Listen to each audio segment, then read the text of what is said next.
Alright guys, Velam here, back, another live stream, very late start here. I'll be honest, about 3 minutes of that was because I was trying to fucking type out the title of stream, but whatever. Need to get things up. I also need to, I just realized I didn't check the mic. I assume it's fine. Okay, yeah, we're good. But yeah, a lot of reality TV going on. Literally, like, the entire day was watching reality TV. I did actually finish all of The Circle. I watched BB Can today. I watched, what was it? Challenge All Stars. Obviously, I watched Survivor. I also watched both Amazing Race and BB Can at the same time. So, yeah. That was a lot. I'm still trying to get stream up on my phone because I guess I'm a fucking idiot. There we go. Finally found it.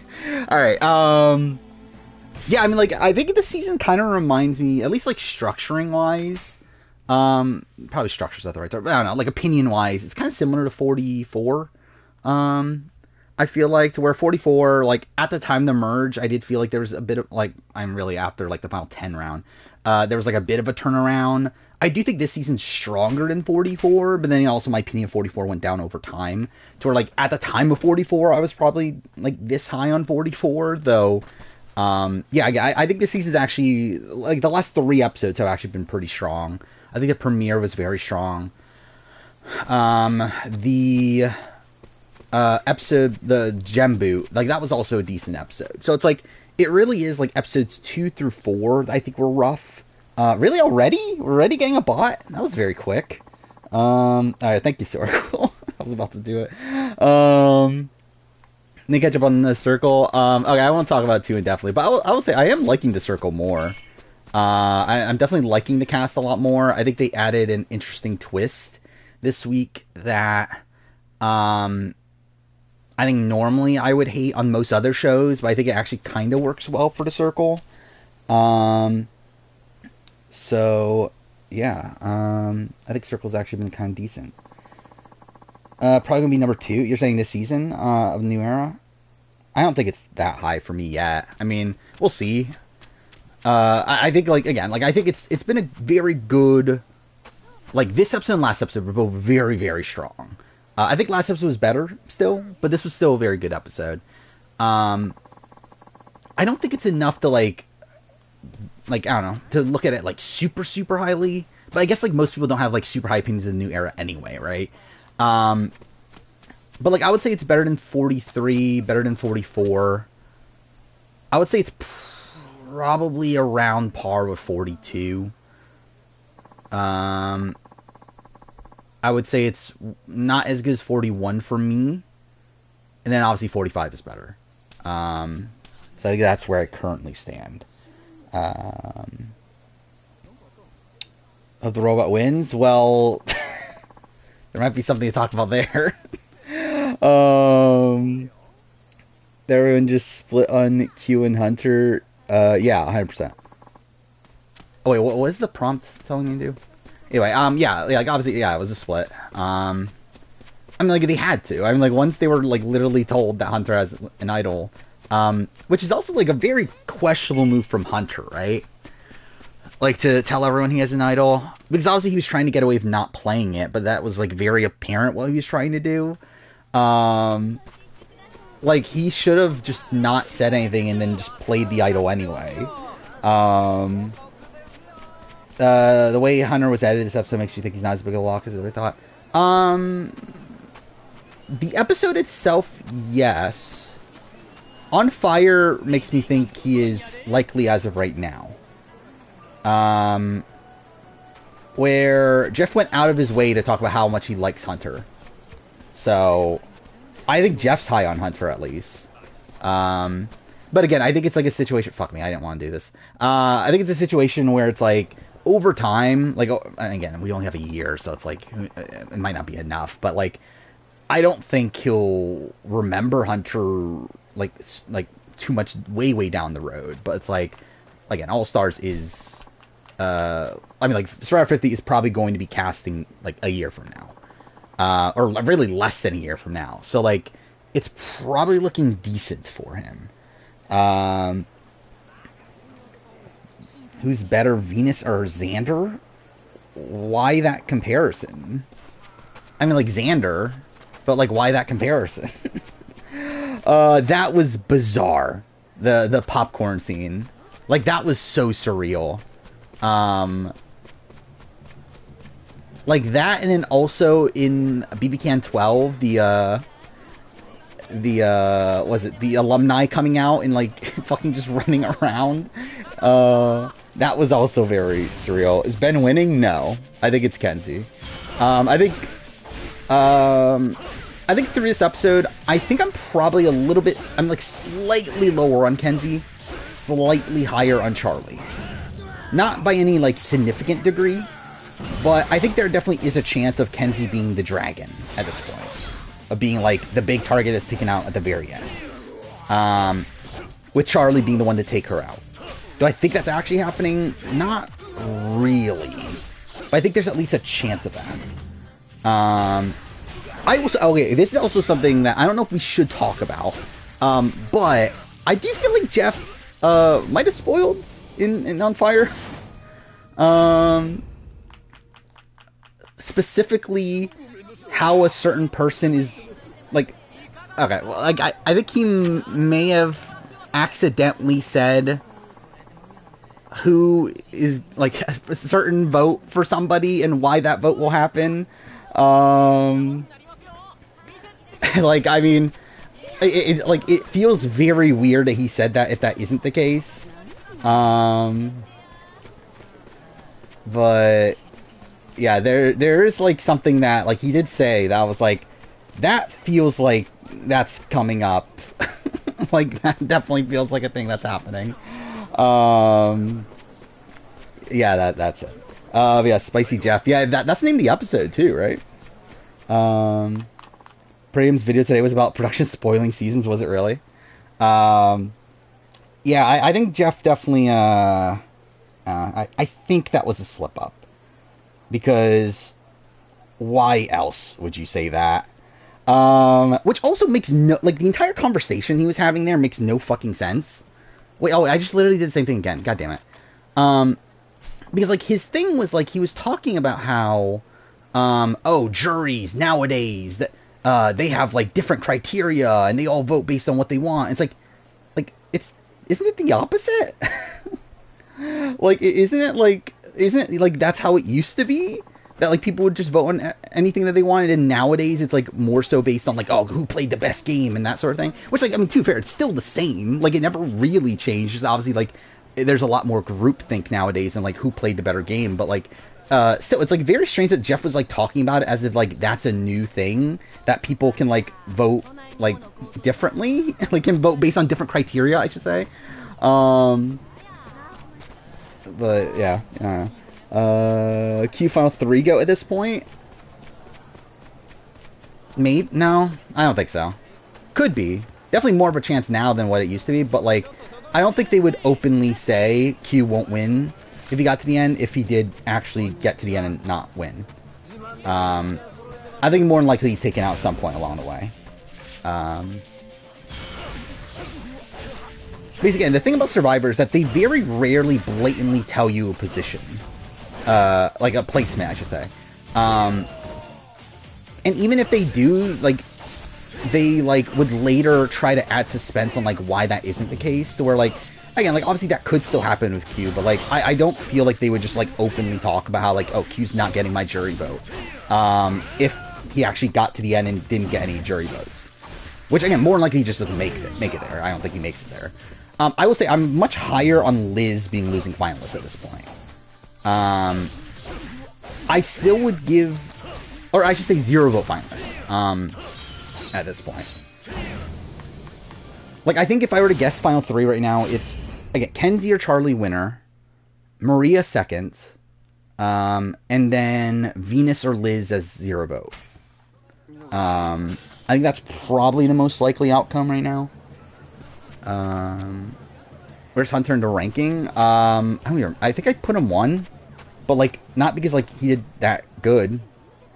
Like number one was Tevin, and it's like I feel like Hunter is just like a minor step above Tevin. Um, again, not by like that much, but like again, he survived an extra round.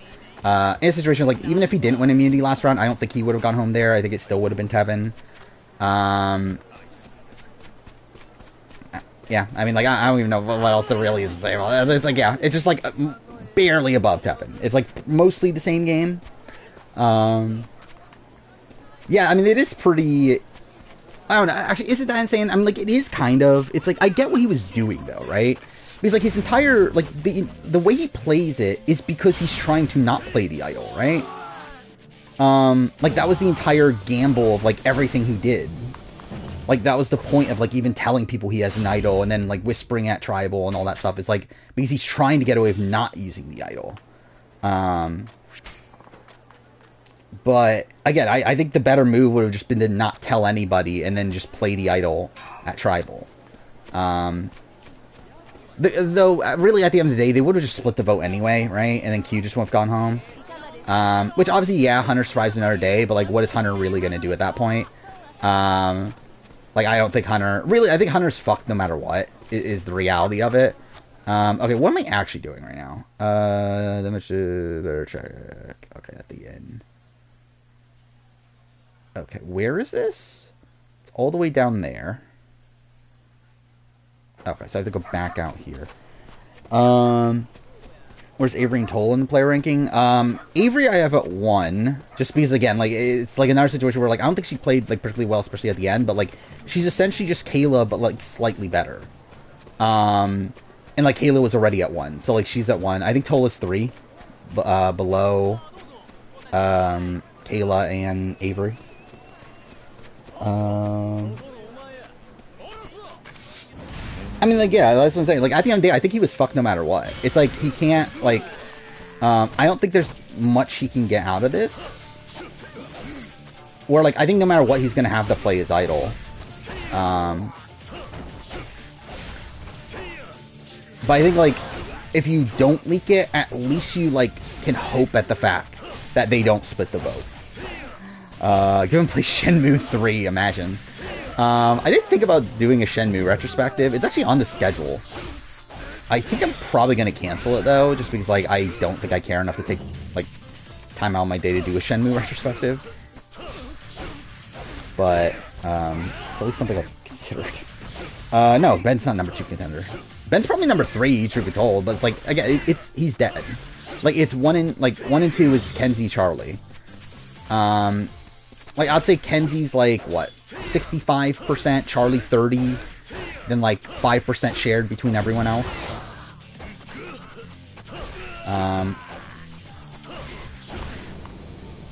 Charlie's too game body? Is he, though? I mean, like, I think Charlie, like, his entire personality for, like, the first episode was that he fucking loved Taylor Swift.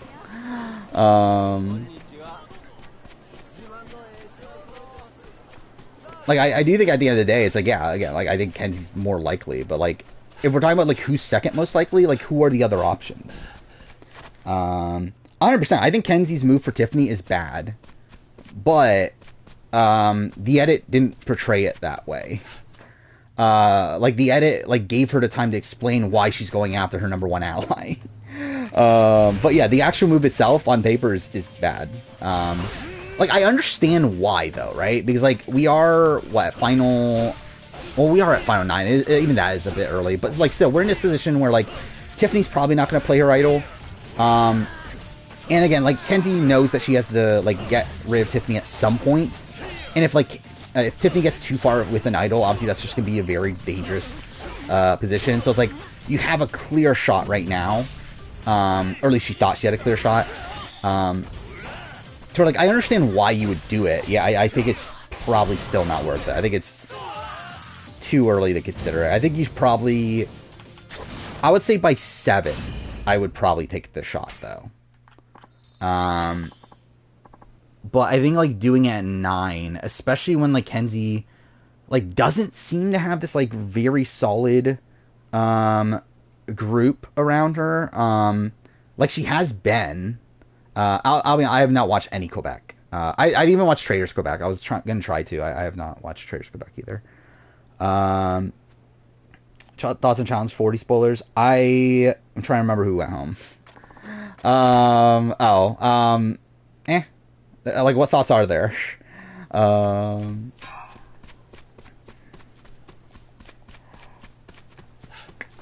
Rachel? Which Rachel are we talking about? What placement I think Ben's getting? I'm not sure, actually. I think, yeah, fifth kind of makes sense. And let's plot this out right now. All right, what do we think the season's going to be at this point? So we got, like... When's Charlie go, though? I think that's the biggest, like, question mark for me is where's Charlie? Basically, if I'm thinking, like, Kenzie first, Maria second, let's just say for the sake of this, like, Venus third, Liz fourth, Ben fifth. I think that could all make sense. Like, Charlie sixth, then? Oh, Rachel. Oh, fucking forgot about fucking Rachel going on and all such far. By the way, that was super underwhelming. Because like we knew about Cara, Maria, and Rachel having like going to elimination. That's how Rachel went home. Yeah, like for it to be a fucking like was it like Ninja Star throwing? Like that's super underwhelming. But I mean, so it was a decent episode. Like, really, I think, like, I'm trying to think, like, did I watch anything bad today? I guess Amazing Race was just kind of whatever. Actually, BB Can Double Eviction was also, like, largely whatever. But, Cara and Tori are friends now? That's not shocking. Again, like, based on, like, how it's playing out, I would say, yeah, that would make sense. Amazing Race was fine. I think last episode was better. But it wasn't like a bad episode. Like you still had like Amber and Vinny fighting. Like you had like pretty much every fucking team getting lost at some point. I'm really outside that. Like what else memorable really happened? But still, it was like fine.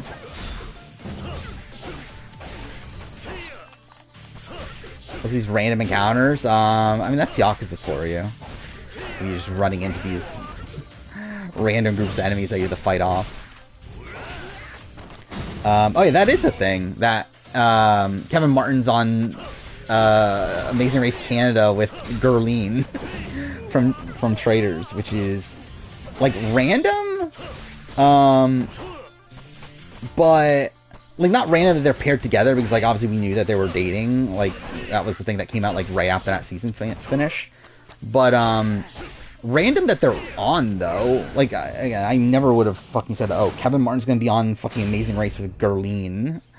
But, yeah, good for them. Who's the most likely juror to vote for Venus? Nobody? Yeah, maybe Liz, I guess, but like nobody really. I mean, I think that's like kind of the point, right? Is that it's like very clearly Venus is like not getting any votes.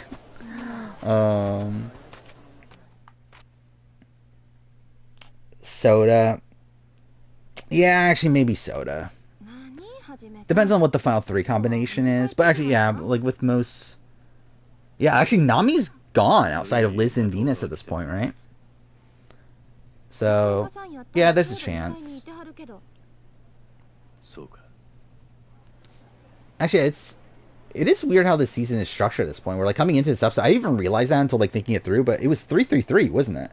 Tribe-wise, like 3 Sigas, 3 Yanu, 3 Nami. And at the point that we're at in the game right now, it's like are Charlie and Maria like the only like alliance that's actually like solid? Like is like no one else in like an actual solid alliance? Where like again, like Ben, we don't like I assume Ben's with Kenzie, but like it's not like locked in, at least from the show perspective. Um, like Kenzie's turning on Tiffany. Tiffany now has nobody. Q's on his own. Venus has always been on her own. Liz is on her own.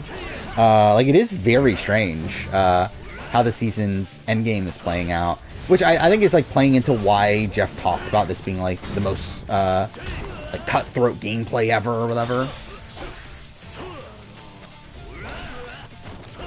Like, the fact that we are getting, like, such a dynamic, like, endgame, it seems like. Q next boot? Probably. I think either Tiffany blindside or Q. Oh, I just realized we avoided that apocalypse, right? We avoided the all the black players going out in a row, which was definitely a worry. So thank you, Hunter, for messing that up. That wouldn't have been a good look. Again, Circle was good. I think Circle was pretty good. Again, I'm enjoying this cast a lot more now. Really, actually, I was kind of thinking about, like, while watching it, like, I think this might be, like, I don't know, up there my favorite Circle seasons at this point, which is weird considering, like, I was, like, so, like, nothing on this season after week 1. But I think week 2 has been very strong.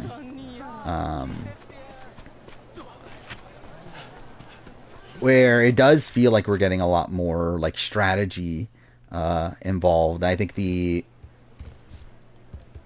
twist that they added is interesting. What am I actually supposed to be doing? Is it this?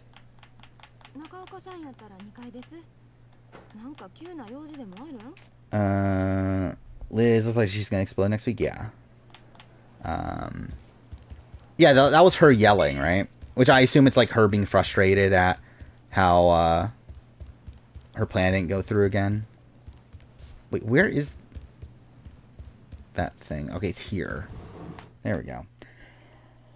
I finished my Vanuatu rewatch. I watched it pretty much within a not 24-hour period. I don't know, like 30-hour period.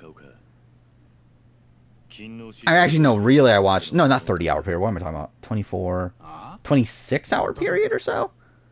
Anyway, I watched like the premiere Thursday night, and then I literally all my Friday was watching Vanuatu, and I finished at like 4:30 in the morning. Is how that turned out. Yeah, Vanuatu's good. I think Vanuatu's still good. It doesn't, like, my opinion hasn't really changed on it. It's still, like, if I were to rank all the seasons, it's still, like, hovering around the, like, high 20s. Like 21, 22-ish, around there. But still a good season. Like, it's a very strong season. I think, like, I think the beginning of the season holds up better than I thought. Mainly because I think when you think of the beginning of the season, you think of all the, like, no-names that go out during that portion. But I think a lot of those no-names are kind of better than you would think. Where, like, I mean, I've always thought, like, Mia was a good character. Dolly has a interesting downfall. I think JP is actually a more fun character than I remembered. Brady is actually also, like, kind of an interesting player. Last time I got 8 hours of sleep. What a question. Could not tell you. That was a sure season I don't feel a strong way about. Yeah, like I think the end game is very strong, like entertainment wise at least. Like I think the thing for Vanuatu for me is I do feel like the level of gameplay is very low. Like I think it's a season that doesn't really like evolve the show in any significant way. There are like minor things. But, like, when I get to, like, the retrospective, it's, like, I think it's, a lot of it's just going to be talking about, like, what's currently going on, more so than, like, how does this affect things down the road, because I don't think there is that much, that, like, changes from this season. Where, like, I think when we get to Palau, I think Palau is one where there's going to be more to talk about in that aspect. I don't think Vanuatu had that much of an impact. See, that's what I think. Like that portion of the game's still interesting. Like I think the Lisa boot episode is actually one of the stronger episodes of the season. And I think you got the John Kenny boot is also really interesting, where like they're taking out John Kenny over taking out Julie or Twyla. again, I've always personally liked the merge vote off, even though again it's predictable, obviously, but I've always personally liked it. Sarge episodes not great, but it's also like um, like for it being like the episode after the start of a pagonging, it's not like terrible either. And I think the Chad episode is actually much better than I thought. Or like that was an episode that actually I recorded my worst episodes of every season video, and that's the episode I picked. I think rewatching season now, I'm gonna have to change that. I'm gonna re-record it, because yeah, I think that episode's much better than I remembered. Largely because like even though like it ends up being underwhelming because like it's just continuing the pagonging and Chad goes home. There's at least like more intrigue there where like Scout wants to flip and tries to flip the vote and everything and ultimately fails, but there is actually stuff going on there. Um, yeah, Chris's arc is obviously great. Favorite character on the circle. Um, I'm trying to think who my favorite character is because like I think like actually well Paul Cress, right? I think is her real name. I think she's like kind of growing on me as a character. I don't necessarily like her. But I think like as a TV presence, she's like a funny character. Um, then I think like you got like Miles, QT, Kyle, um, Lauren. They're all like fine. Brandon is his name, right? The Olivia. That's the catfish name, right? He's also pretty entertaining as well. Actually, Deuce is like also like the constant like cuts to his dog is like probably one of the funniest things about the season for me. Do I think I'll enjoy Guatemala in the rewatch? I mean, I like Guatemala as is. If Q goes, will the episode be dedicated send off to him? Probably not. I wouldn't. I don't think so. I think they'll try to add suspense. And like to be fair, like if Q goes, I don't think it's going. Like I don't think Q is going out next episode in a like everyone agrees to get out Q and that's it. Like I think if Q goes out next episode, it's because he gets idled out because of Tiffany. Like I think next episode's gonna be an episode where they try to make the Tiffany move, and it's just a question of does Tiffany play the idol or not. If she does, then I see the split being on Q and Q going home that way. Yeah, that was interesting too. Yeah, like Q, they did a screening of this episode and Q was there. So like there was the speculation of that means Q's going home, right? Because I believe last time they did it for 45, it was the Kelly boot episode and Kelly was there. But also like that probably has I don't know. Did they fly them because like that was in New York and like Kelly lives in New York, right? I guess with like Q, he doesn't live like I don't know where it was if it was New York or LA or whatever, but like he doesn't live there, right? So I guess he would have had to fly out there. So I guess that's the like question mark there of like okay, did they fly him out or did he like decide to go on his own? He's from Chicago, or it was in Chicago, yeah. Yeah, I know he's from Mississippi. Is he still from Mississippi? Like, does he still live in Mississippi though? Like, I know that's where he came from. Like, that's where like he was born and everything and raised. But like, is he still in Mississippi though? Yeah, thoughts on Jeff during the episode? Weird. By the way, also on Fly podcast, he was talking about how what was it that like that was like a last second thing to bring the popcorn. And like they made it in like 45 minutes right before Tribal or something. Like he literally was just like sitting there and realizing that he's excited for Tribal as much as he'll be excited for his favorite TV show, so he wanted to bring food or whatever. It's like, okay, what are we doing? Like again, this is Jeff having too much power. No, not just the popcorn, the bowl, like they had to get like a small bowl, they had to create the cushion, which I guess was like created on the spot also. But yeah, like all that was like supposedly at the last second. Jeff making sure, and also like the decision to like give it to the player, to give the popcorn to the players and everything. What I think he mentioned that like originally it was going to be a bigger bowl, but then they realized that kind of goes against like what they've been doing recently, so they like had to like find a small bowl, like a smaller bowl for it. Jeff making sure Liz doesn't die from starvation. Yeah. Yeah, this is the toughest survivor ever. I mean, actually, imagine they just gave them... Actually, didn't that happen? No, it was Kucha corn is what I'm thinking of, right? They never gave them, like, corn, right? To actually make popcorn with. Yeah, I'm thinking of Kucha corn, I think. I met Jeff Probst, one of the only Survivor opinions he asked me whether or not I like Joe Anglem. Well, there we go. Thank God. Yeah, you were in casting, right? So that's cool. You actually got that far. Managing Alex Jones on Survivor. I think I'm good. I don't think I need to. Jeff doing challenge. Oh, yeah, that was also strange. Yeah, like him just like calling out like Q. I wonder if at that point was he annoyed at Q.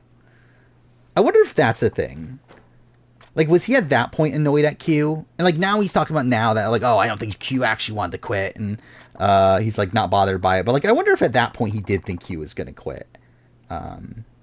Which I'm too fair. Q was like Q wanted to quit, but like I mean like again like he's rationalizing it now of like, oh, I don't think he really wanted to quit. It's just his ego, whatever. But like I wonder if at that point he was actually pissed at Q, and that's like why he made that comment. Or is it just like he like because he talked about that before 45 that he knew that people were like saying that he's gone soft and he needs to be harder on people to where like is that like one of his like active strives to be harder on people is by just being kind of a dick. Old school Survivor, they wouldn't be given popcorn. I mean, not popcorn. They probably would have been given other. I mean, the thing is, like, at the end of the day, it's like they are like they don't have any food. Like when we're talking about like the living conditions are worse now. Especially like when people talk about like, oh, old school Survivor. Like a lot of the like old school seasons, like they gave them a lot of shit. Now obviously like you have like Survivor Africa, which is like terrible living conditions. But like when we're talking about like Borneo, like they gave them so much stuff on Borneo. I'm trying to. I think like Thailand was also like not that bad either, right? I know Marquesas was bad because of the bugs, but like I think food wise they were doing good. But it's like I mean like in terms of like food, like this is definitely like the oh yeah that is true. Water well is better now, because like it's literally just like it's just water. Like it's like filtered water they give them because again they don't want the Caleb situation to happen again, so they just hand everyone water. Which I'm too fair. They've been doing that for a while. Yet I think it was after the Caleb situation where they're just like, yeah, you just drink whatever. You don't have to boil it or anything. Because like before, it's like they would still tell you, yeah, you have to boil it, even though like it very clearly was fresh water. They would still like try to convince you to boil it still. Like now they don't even try because they like don't want that to happen again. But yeah, like especially like old school Survivor, like in terms of like again Africa again, like that was a terrible water situation. You have like Thailand where like the water was like on the other side of their fucking beach or whatever. So yeah, they definitely do have like better like access to water nowadays. Yeah, Amazon, they got fucking like an entire oh wait, what is going on? Entire like fridge of Coke also. Which to be fair is not like the most like I mean like what are they really doing with that? Like it's not like that's the most I don't know. Like you're not getting much substance from that, but still. And too bad, I think a lot of that is like sponsor related, right? Okay, game. Yeah, that's what I assumed at this point was that was protecting it. Actually, that is still funny. Yeah, at the auction, they literally give them. Was it one Dorito? I think it was like, wasn't it like 3 Doritos? But either way. Also, what did I just watch? Oh, Vanuatu. Vanuatu, like, at the beginning of one of the challenges, like, the reward is Pringles, which, thank God, I definitely would want Pringles when I'm on Survivor.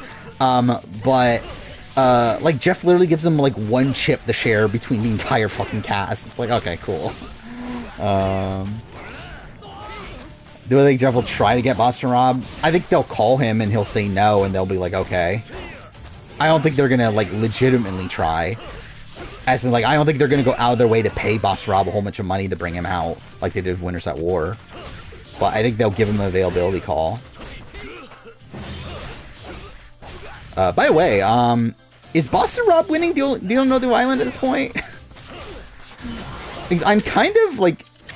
I think that there's actually a chance now.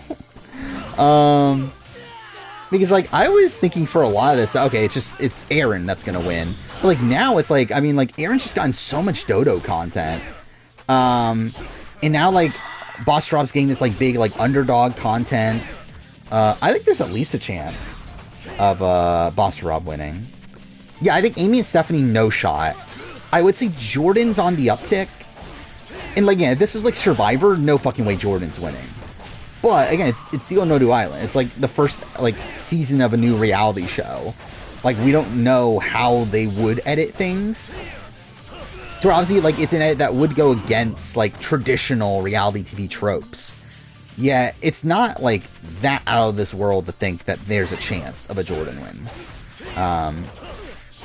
But, like, if I were to do a power ranking, I think I would actually have Boston Rob 1 right now. From an editing perspective. I think, like, in-game wise, I think it probably is Jordan. Okay, I'm about to fail this.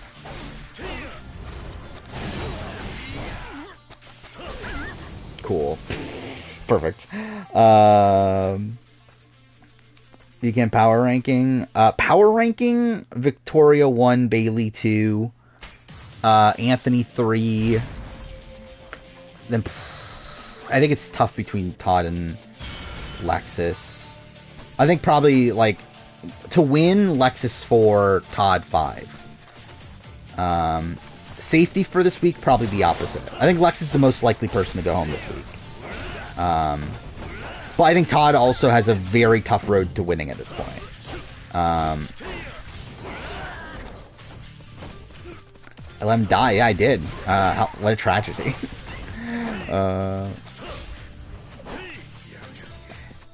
Oh, wait. Okay, well, this is bad. God, okay, no, hit him, please. Whatever. Why Bailey 2? Why not Bailey 2? Like, I think Bailey wins a jury vote against anybody but Spicy V. And she's also in this position to where, like, again, like, she... Like, as of right now, at least, Spicy V is loyal to Bailey, to at least probably 3. Bailey has Todd. Anthony also supposedly wants to take Bailey to 3. I think Bailey's, like, by far one of the most likely to win this season. I think really Bailey's probably the safest person in the game at this point. Where, like, I think there's at least a world where if Spicy V doesn't win both comps this week, or, like, well, I guess she can't win HOH, but if she, like, doesn't win the veto and the HOH doesn't go her way, like, there's someone that's, like, likely to keep her safe. Like, I think there's at least a world where she goes home. I think Bailey is, like, just pretty safe all around. Wait, no, what? Oh, okay. That's not what I meant to do. How far do they have to go? Because I think I'm fucked if it's not, like, almost done. Cool. Bruce or Hunter? Hunter? Like, I don't think Hunter's game is that bad. I don't think it's that good either, but, like, it's not Bruce, where Bruce would have been, like, the first boot had they gotten the tribal. Like, Hunter was in a very good spot in his original tribe.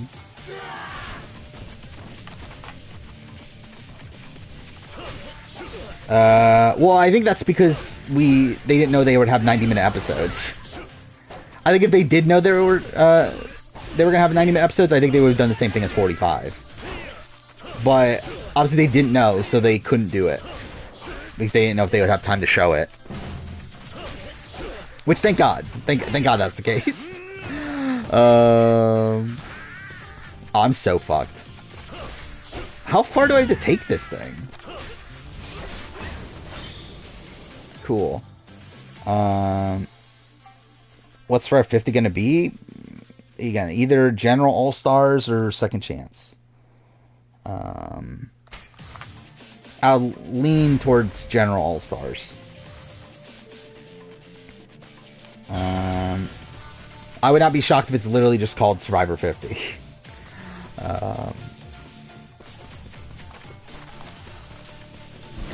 Yeah, like, I think comparing... Like, I think, like... Maybe, like, Hunter and, like...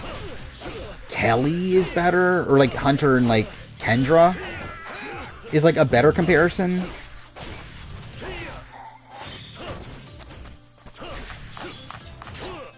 Where it's, like...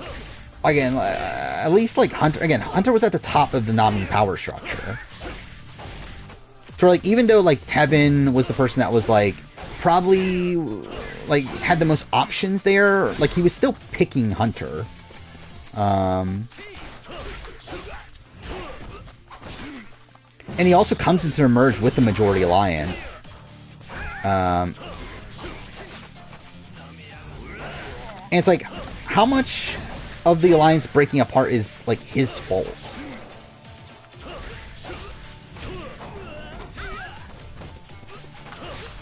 So, like, yeah, I don't think Hunter's, like, a bad player or anything. Yeah, Venus doesn't... By the way, also, that's also further proof that Venus isn't winning this game. The fact that this, like, that, like, again, like, we got this entire setup through a lot of this season of this, like, Hunter-Venus rivalry. And the fact that, like, there's, like, no real, like, coronation for Venus when Hunter gets taken out here. Like, there was, like, content early on in the episode about it. And then there was, like, the thing after he told her about the idol. But, like, none of that, like, there was no, like, I don't know, like, big moment there. I think makes it even more clear. Yeah, Venus is definitely not winning, even though, again, like, Venus was already not winning anyway.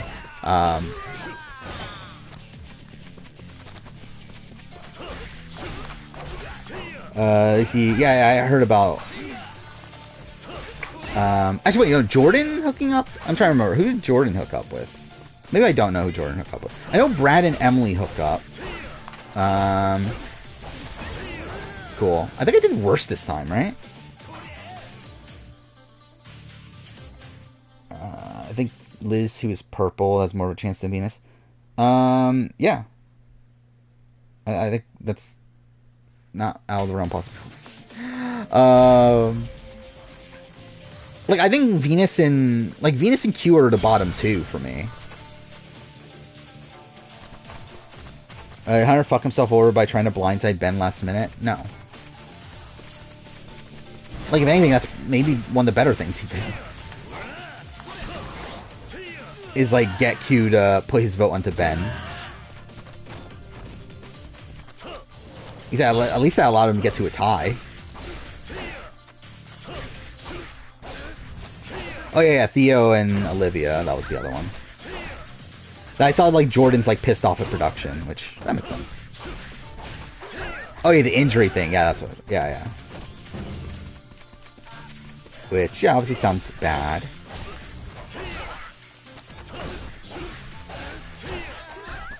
God damn it. Dude, there's, like, way too many enemies.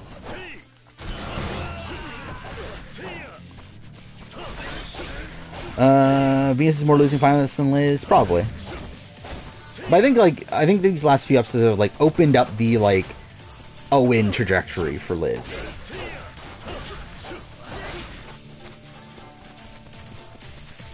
Of, like, her getting to the end and then just failing to get credit for anything she does.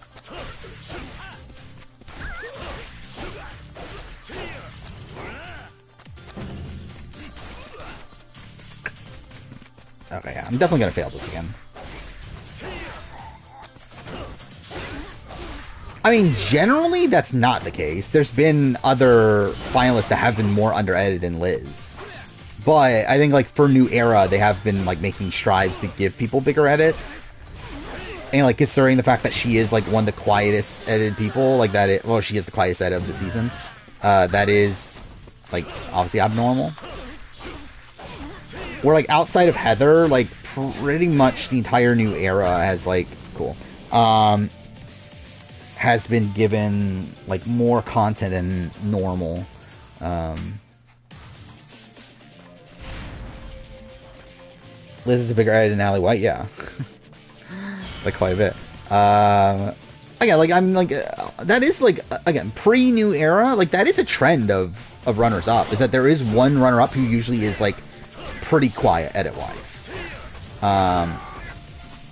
Again, you had, like, Becky in like, Cook Islands, you had, like, Cassandra in Fiji. Doesn't really work with China. Susie in Gabon. That is like, again, like pre-new era. That is a trend of finalists. Not really pre-new era. I think probably like pre. I don't know when they stopped doing that. Because I'm thinking of like Millennium Gen X. Like that wasn't really that way. And I think from that point on, it wasn't really that way. I guess too fair. You did have Troyzan in Game Changers though. Okay, you know what? Actually, let's try this.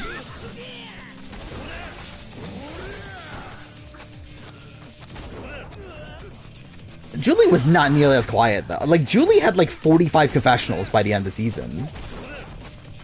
Like, she had a quiet streak in the season, but, like, she was not quiet the entire season, though.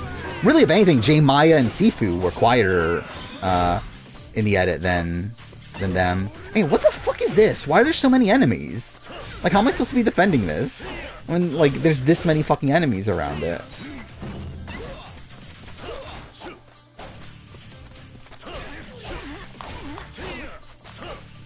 Julie from Edge of Extinction had a massive edit. For, like, that season, I should say. Julie from Edge of Extinction is the second most confessional getter. Like, Julie had more confessionals than Gavin.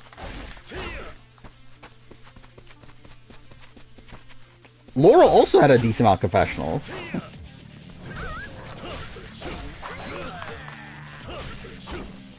Like I was saying, I think by that point, it's not really the case.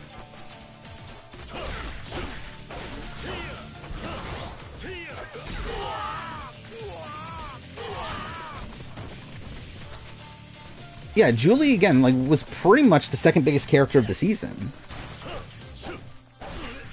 Which, I'm too fair, is still only, like, 38 confessionals. But Edge of Extinction was, like, a very low confessional season. Where, like, Rick Devens had, like, 65 or something like that by the end. And a lot of that coming from the last, like, 4 episodes. Where I think he had, like, 30 by episode, like, 10. Cool. But then he ends the season with, like, 65.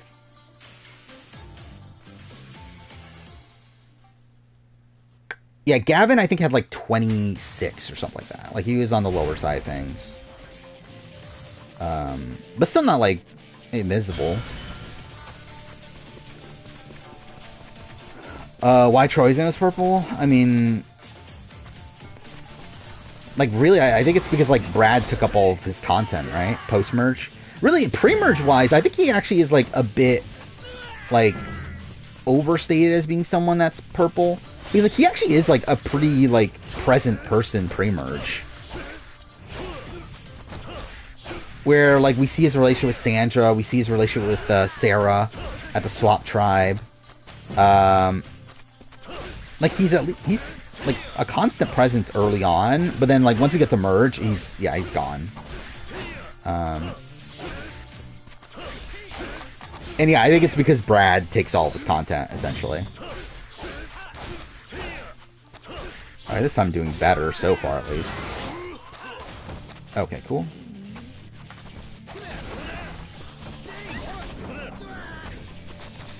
I think is making fire this season. I could see it being Tiffany, fucking Kenzie. Did I just injure him? Like, can I injure that the person I'm protecting? Because if I can, that's also really dumb. But yeah, I could see Kenzie being in fire. Because, like, we did get a lot of her, like, making fire, like getting propped up for being the one to make fire on Yanu.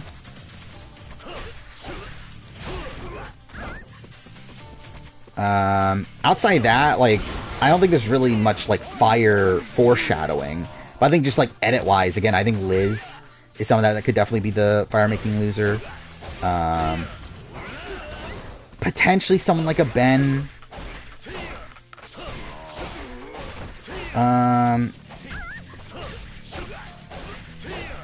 I don't know. Is there anyone else?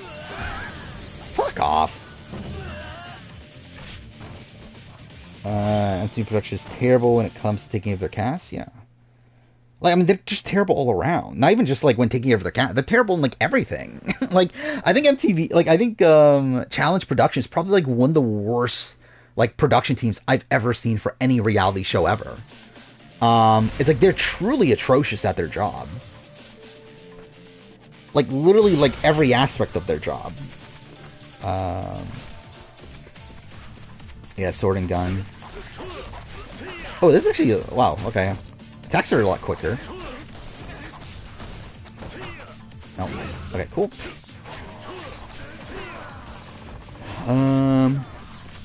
Argument against a Charlie win. Q not taking Charlie seriously after he told... Yeah. I think that definitely is the criticism. But I mean, that's implying he gets to the end, though, which I don't think is, like, likely at this point. Not, like, impossible. But, like, I would say, like... Yeah, I think it's, like, more likely to be, like, Maria, Kenzie, and then, like, another person who has no real shot. Yeah, Spicy Jeff is canon. Actually, yeah, maybe I should have named the stream something Spicy Jeff related. Cool. Okay, there's no point in attacking that guy, right? Alright, I already fucked this up. I think they have less health than what they did last time by this point. Charlie keeps getting undermined? Does he? There is undermining of him, specifically pre-merge. I don't think there's that much undermining of him post-merge, though.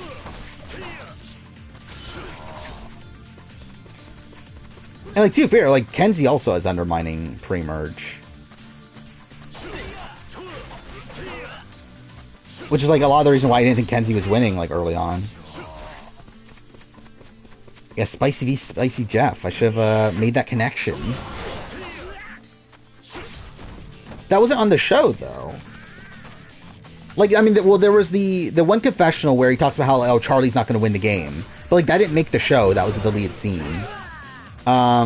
Then there's the other one that did make the show, but, like, that's followed up by Q being shown as a dodo, and then also Charlie being able to, like, prove Q wrong. So I don't feel like that's, like, actually a true negative. Or, like, I think there's at least, like, a justification for it.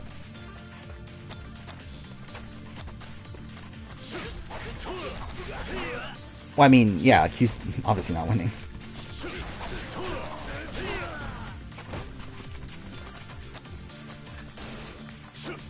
Okay, cool. Well, that was just dumb. No. Okay, I assume that's the end.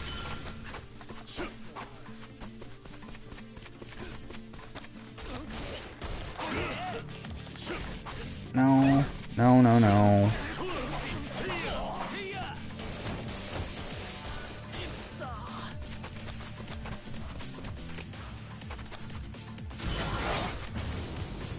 Wait, what? Or did that finish? Okay, never mind, finish. Okay, cool. Fuck me. I thought he like failed at the last second. Alright, we're good. Would Jam beat Carson? No. Not from any of the extra press I've seen. Not impossible, but like I think very unlikely now. Each winner since 42 had been the Complex Tribe. I mean, that doesn't matter. Like, have they? I mean, like, I don't know. Is Baka really the Complex Tribe? Like, I think that's, like, arguable. Then, like, Taku definitely, I would say, is. I'm trying to think. Obviously, yeah, like, Tika is. Is Reba? I think that's also, like, a debate. Or, like, I think Reba is. Like, the issue with Reba is the fact that, like, who the fuck are J Maya and Sifu? We're like, yeah, we get this like big alliance that gets like set up that obviously like ends up running the table, but like we don't know anything about what J Maya and Sifu are doing on there.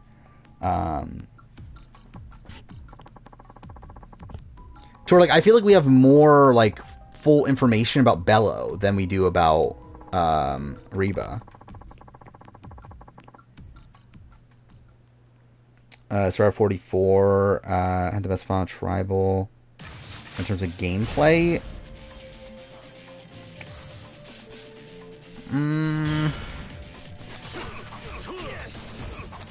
I think I would still say 45.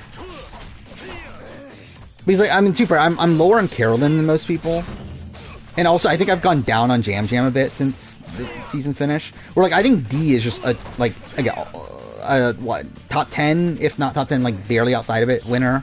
Austin is like what, top 5 runner-up maybe. I haven't done like a proper like actually thinking of like where he lands on runner-up ranking, but he's very high. And then you have Jake, who, yeah, like, didn't play great, but I think at least he was trying. Like, I think at least, like, Jake at least tried to make optimal moves, but just, like, didn't have the social capital to do it. But at least, like, knew what he should be doing.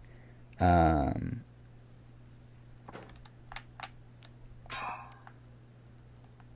yeah, that's pretty much the case with Sika. I think Nami now is interesting, right? That like, so it really does seem to be the story of like Venus outlasting that tribe. But like, I think like Yanu probably has to be the complex tribe, right? Where like even in this episode we get like talk about how like, oh, the Yanu 3 are broken up and everything. Where it's like, I think that's probably it, but again, it doesn't matter. Where again, this is like what I'm talking about when it comes to complex tribe theory. Is like, this is the stuff that Jeff Probst, like, I think this is what Jeff thinks Edgic is, and why he thinks Edgic doesn't exist. Because again, complex tribe theory doesn't actually exist. It's like a complete fraud. Like, it doesn't matter. It's not a thing production has ever thought about ever. Like, it's just like an observation that people have made, and then just simply like turned into this thing that it just really isn't. And I think it's like when Jeff sees things like this is what makes him think like, yeah, these people are stupid. Like, we don't do this. Because like, it's not a thing. 45 are the best because D and Austin carried, probably. Like, the thing is, like, I think Austin is better than Jam Jam. Like, I think, like, I think both D and Austin are better than Jam Jam. I think Jake and Heidi are, like, comparable. Like, obviously, I think Heidi's probably, like, slightly better. But, like, I don't think it's by that much. I don't know what I'm even saying here, but cool. Chrissy Ben is a bigger fraud than complex tribe theory, sure. Like, that even extends to Charlie and Maria, the individual relationship. I don't think that's the intention, though. I think the intention is that they want you to think of Charlie and Maria as this, like, powerful duo. I do think, yeah, we don't know much about, like, their interpersonal connection. Like, we know a lot about their, like, game connection, but I don't think we know much about, like, why they like each other. And, like, why they bonded. But I don't think that's necessarily a criticism in terms of, like, winner potential. But also, again, yeah, like, I think Sika's, like, probably the least complex tribe of the 3.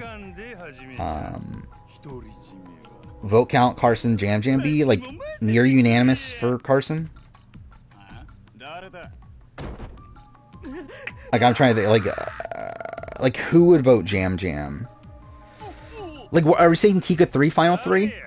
Is that what we're saying? In that case, like, I think Heidi votes Jam Jam.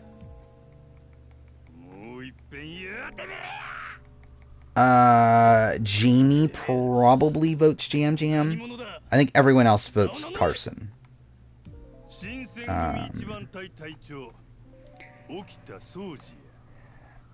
Kenzie said underdogs win this game. That's not... I don't believe she said that. I believe that was Venus that said that, but then we cut to Kenzie immediately after she says that. Unless this was like early on the season, but if it's the moment that I'm thinking of, I know at the Mergatory episode, Venus explicitly says that like an underdog will win this game or whatever. And then we cut to like Kenzie in the feast talking about how like, oh, we're the underdogs. Oral opinion, deal no deal. It was great. Like seeing Buster Rob getting into like a messy fight is funny. Like it's like pretty much like the first time you see Rob get into any like proper drama, especially like since All Stars at least, right? Like here's his villains. Like okay, there's like the tiff between him and Russell, but that doesn't get that explosive. Redemption Island, it never happens. Winners at War, it never really happens. Like All Stars obviously had the fight between him and Lex, but even then, I don't think it was like this much. Like I think it's the fight with John Carroll, but even then, like Sean did a lot of the yelling there, right? Where like it feels like this is like one of the few times where like where where Rob like got genuinely upset. He called Coach a little man after he got voted out, but it wasn't like him yelling at him. It was just him literally saying, "You're a little man." Like it wasn't like that. Like this is like literally Boss Rob yelling at Stephanie during their fight. How's Anthony become the best BB Can player of all time? Winning. That's pretty much it. I would say I think Anthony losing Tola here was pretty detrimental. Like I think he has a tough road to a win at this point. I think he's gonna need to win out. Not because he can't make it to the end if he doesn't win out, but I think he needs to get to the end with specific people at this point. He needs to get to the end with Lexus or Todd. I think he loses to both Bailey and to the handily. And then even against Lexus, I think there's at least a shot Lexus wins. Like really his best case scenario is against Todd.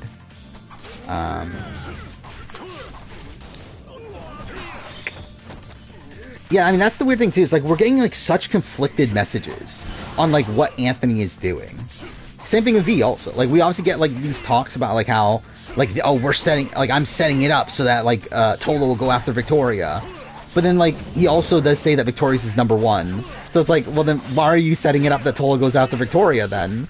Like I don't know. There's just stuff that doesn't make sense based on what we're being shown. And to be fair, I don't think it's supposed to. I think that's a lot of the reason why like one of the benefits to them of having the digital dailies, they can leave up the suspense. Where I think if we had proper live feeds, we probably would know the genuine answer, which more likely, yeah, Anthony and V are going to the end together. But it's like because of this, like we don't have a super solid grasp on what exactly is happening.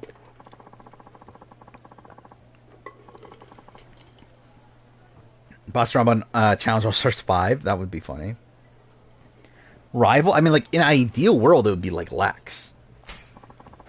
But like someone that they could genuinely get, probably Russell, right? Or imagine Coach. Imagine Coach on Challenge. Does BB Can seem so ass? It's not great. By the way, I didn't talk about this. I've been working on the BB Can review. I have written up to the Movie Night Massacre. I just finished writing that portion of it. I've recorded up until the executive veto. Which it's looking like this review might be a little bit shorter, I think, than last year's, which again is rare. It's this guy again, right? Same guy. Where through the executive veto, I think the video is going to be around like a little bit over an hour up to that point. which I believe, looking back on last year's, it's like 5 to 10 minutes behind that. So like last year's video was like 2 hours 33 minutes, I believe. So I'm thinking this one might be like 2:15 or so. Unless like some real crazy stuff happens in the end game, but I doubt it. We'll see though. Bossrov definitely would have played the challenge if he could back in the day. I think pre All-Stars, yes. Post All-Stars, I don't know. I think once he's with Amber and everything, I don't know if he's like that likely. Because like he was also someone that like didn't want to play Survivor again for a while. Like they had to beg him to play Here's His Villains. So it's like I don't think he was like that like excited to play these sort of games again at that point. What's funny is I actually think like this may be like outside of like post Heroes vs Villains. I think this might be the most likely time that we're going to see Boss Rob on like other shows. Or like do reality TV again. Or like I think there is a world where he says yes to Survivor again. I don't think it'll be now.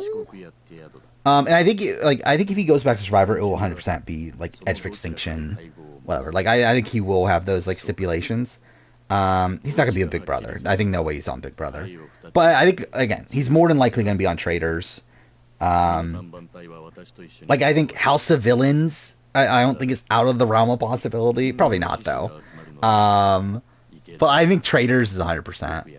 I think Deal No Deal Island 2, if they ask him, I think he would probably say yes. Because yeah, I listened to his interview with RJP, and he seemed like super like into like wanting to do more shows now. Which again, like if you like listen to interviews of him like post Redemption Island, like he was just like super out. Like he had wanted nothing to do with Survivor, and playing Survivor again. But it seems like he's gotten that spark again, so that's something. Yeah, I think that's the main issue. BB is it's too long. I think if it was celebrity, I think there's at least a chance. I still would say no. I still think like the live feed aspect of it and everything would probably be something he's not like gonna love. But I would say there's at least a chance. But I think like proper Big Brother, like no chance. Kabasra winners at war if he won Edge of Extinction. Yeah, I think so. I think he does win if that's the case. Because I think Natalie like either wins or like comes very close to it. Where yeah, I think Rob would very likely win that scenario, or at least like again come like a vote away from winning. I think Ben plus like Denise or Michelle. Maybe Denise would be a better finalist for him. Because like looking at Denise, like because like Ben and Michelle have like actually maybe that would be I don't know actually which way is better because like Ben and Michelle have like very different like allies, right? They have very different groups of people that would vote for him, which means that the votes would be more split, which would allow like more of a chance of Boss Rob winning a plurality. Yet, I think if you go Denise and Ben, like their votes are a lot more consolidated. But I think there's probably people that don't have like a vested interest in either of them. Like there's more likely to have like people that don't care about either of them. In that situation, so I think it's kind of a interesting dilemma there. Because like if you have like Rob versus Ben versus Michelle, like Michelle has like Wendell, Adam, Danny, Nick, like that contingent was gonna vote for her. Where like Ben has like Tony, Sarah, Denise, Sophie, like he has votes there. But then Rob probably gets like pretty much every other Extinction person. Actually, I don't know. Where's Yule go? You'll probably not. Kim, maybe not. But also, where does Kim go? I guess Kim... Actually, too far. I think Kim considered voting for Natalie. To where, like, maybe there's a shot she votes Rob. But I think Rob would definitely get Natalie. I think he would definitely get. Amber, definitely get. Ethan, definitely get Parvati, definitely get Tyson. Um, yeah, like Yule, I'm unsure. Like even if he was close to Rob, I think there is like I don't think Yule's happy about the edge. To where like he did have a pregame alliance with Michelle, though I know he was also annoyed at Michelle for that. Um, then like Ben, he has no connection to, so I doubt he votes Ben. So I think it's like a vote between Rob and Michelle. Do I think if Natalie put herself in fire Tony that she wins? No, but it's close. Like if Natalie puts herself in fire and beats Tony, we're saying, right? Which like isn't even a guarantee, but like if she does beat Tony,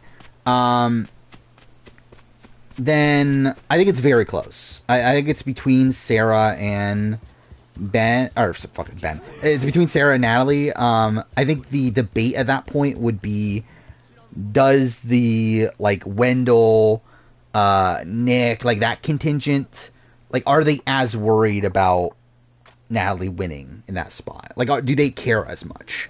Because like they were like, again, Wendell, Nick, Adam, Danny, I think were the four that they all wanted to vote Michelle, but were like, well, like as like like kind of like a sympathy thing, and that also they didn't want Natalie to get second place, but they were also like, well, but we can't risk Tony losing to Natalie, so we have to vote Tony. But in this spot, do they care about Sarah? That's a question mark. Yeah, I think Natalie gets Rob and Amber, but I still think most votes that went for Tony still go Michelle. Or still go Sarah, fucking Michelle, but still go Sarah. Where again, it's just a debate of like, do people vote for Michelle at that point? Okay, where am I going? I'm pretty sure Rob has been very anti-Sarah.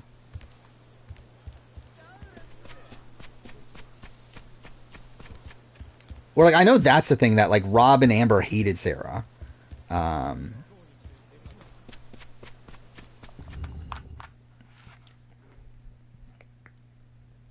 Imagine if Rob and Amber on Mason Race 40. I mean, that'd be cool. I wouldn't be opposed to that. Yeah, I'm sure they would want that, right?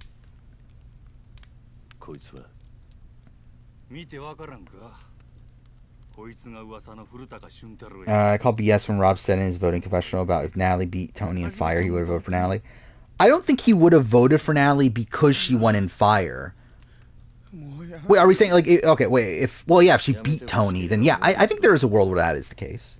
Not because she won Fire, but I think because she's against lesser competition. Where I don't think it's like her going to Fire that mattered. I think it's like the fact that she's up against worse people that matters.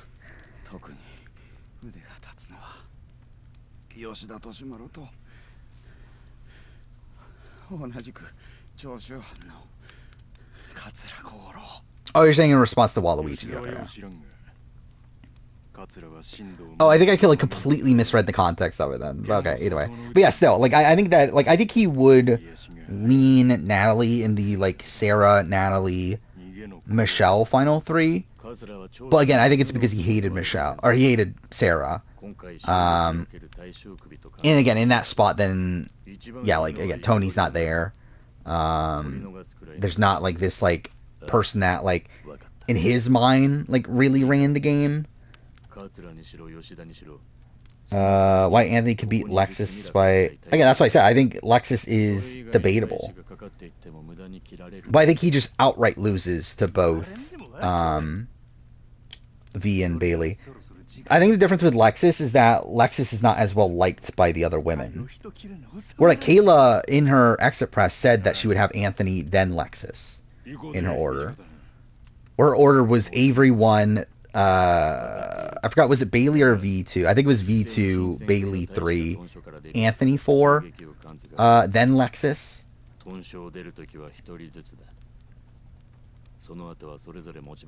Which, yeah, again, like, just comes down to the fact that, again, they never liked Lexus. They never trusted her. Which, again, is their own fault. Where, like, it is funny how, like, Lexus is, like, worked with Anthony, Tola, Matthew, not because she actually wanted to, but because the other girls, like, kicked her out of, her own group. Like, she wanted to be more loyal to the girls, but then the girls just, like, never showed her any loyalty. Got a year subscription to PS Plus. Yeah, like, PS Plus does have a decent amount of, like, indie games coming to it, right? Didn't one just come out? Oh, Dave the Diver, right, is on PS Plus? Which, obviously, that's, like, technically a Switch game or whatever, but, like, it just came to PlayStation. Yeah, Bailey and Spicy are interchangeable. Never trusted Lexus because she was spending time flirting with Matt. Yeah. But, like, she was actually loyal to them, though, initially. Like, the reason why she does become more loyal to Matt is because they kicked her out.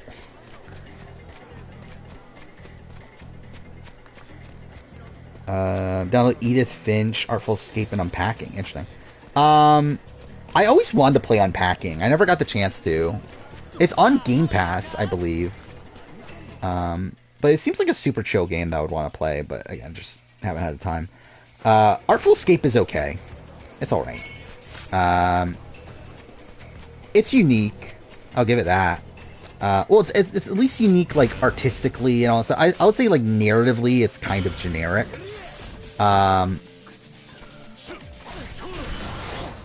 But, yeah, like, I think it's, like, it's still, yeah, it's a game worth playing, I would say.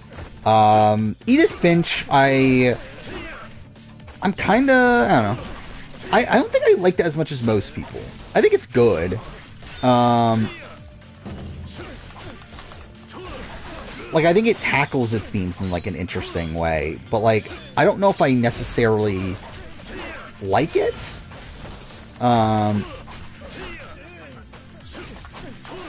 But, again, it's, again, another one that, like, it's worth playing and seeing what you think of it. It's also a super short game, right? I believe it's only, like, a 2-hour game or something.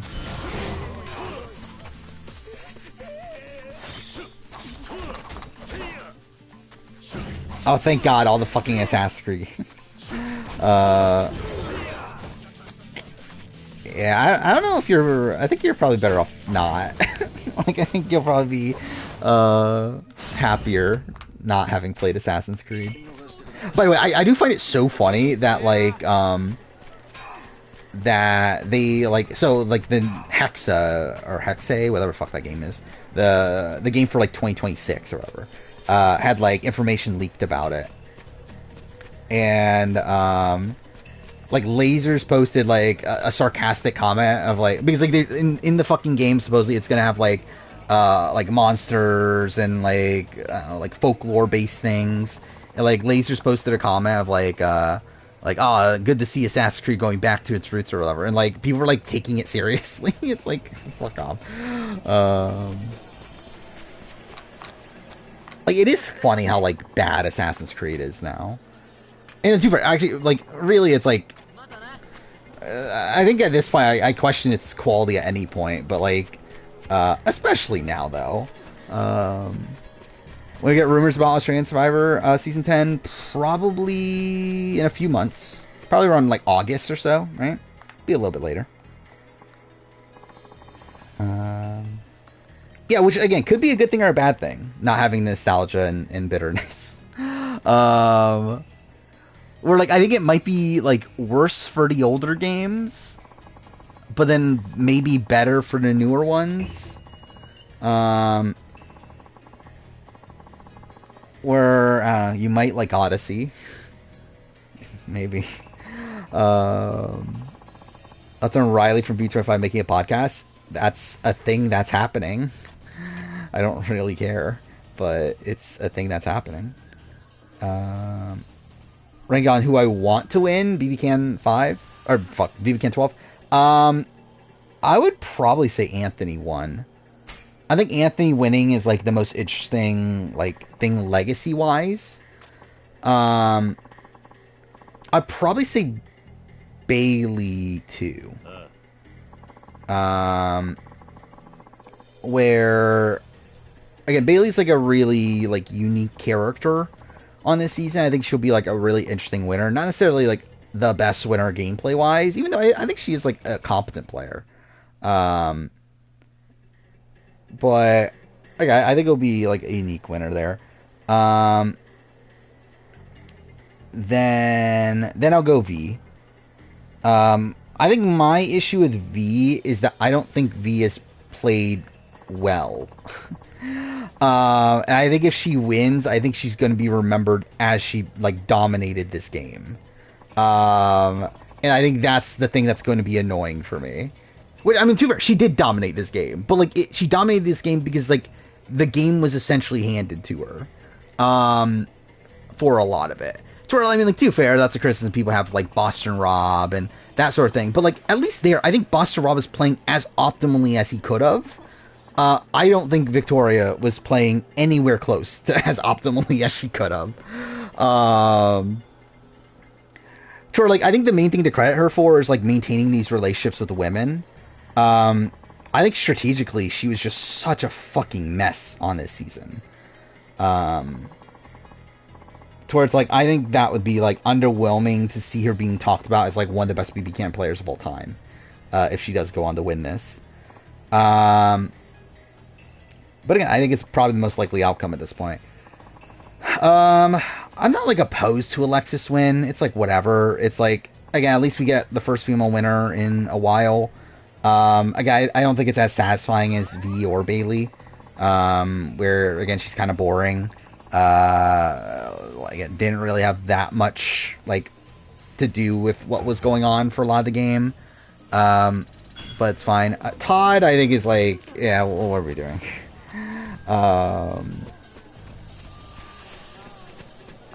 I Bailey higher than V in player ranking? No, I V higher on a player ranking. Or I think the top two this season is going to be Anthony and Victoria, almost no matter what happens at this point. Like, even if Bailey goes on to win, I would still have Victoria above her. But I don't think V, like, take out her own allies, ruined her own power structures by her, like, having... Again, she should have been able to Boston Rob this. Like, she should have been able to, like... Or, like, Paul this, I guess. Like, she should have been able to, like, maintain this power structure from the very beginning, run it the entire time, have no difficulty. Like, she was in, like, that strong of a position, and then she just sabotaged her game, like, over and over and over again. And it just so happens to work out for her. But it's like, I don't think she's played well. Where am I going for this? To where it just feels like all the mistakes that she's made, like, just so happen to not cost her the game. Yeah, I think Todd can't win a jury vote at this point. I think it's very difficult. Like, obviously, like, there could be, like, maybe he makes a big move. Maybe he, like, takes out Spicy V here. How would he win, really? I think he would have to be against Anthony, right? I think he would have to be against Anthony and then, like, somehow convince the jury that he's done more. Or like, even against Lexus, I think at that point the women just vote. Actually, I don't know. Maybe like Bailey. There's a chance she votes for Todd. I think maybe there's a chance that like Victoria votes for Todd. So I guess maybe there's a shot against Lexus.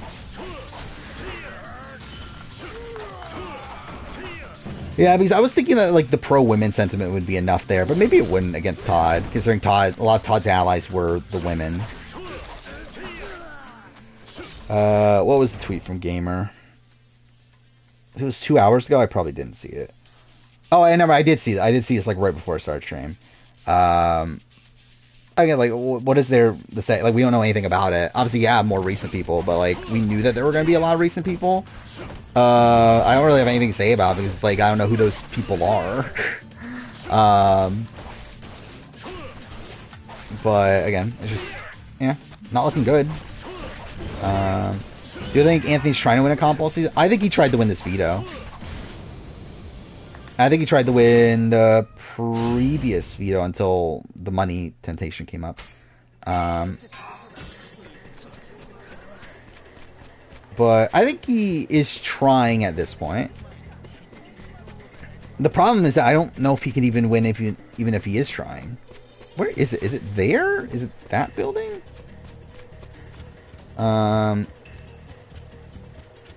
Okay, cool. Thank you. Because even with like BB Can 7, it's not like he was throwing every comp at the end game there. He was trying by the end. He just wasn't winning. Because again, like he can throw as much as he wants. The problem is that I don't think he wins even if he isn't throwing most of those competitions.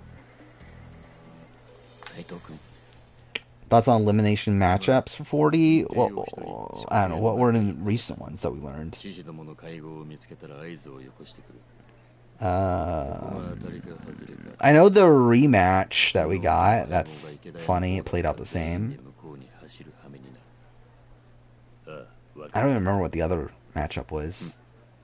There was a guy matchup and a girl matchup revealed, right?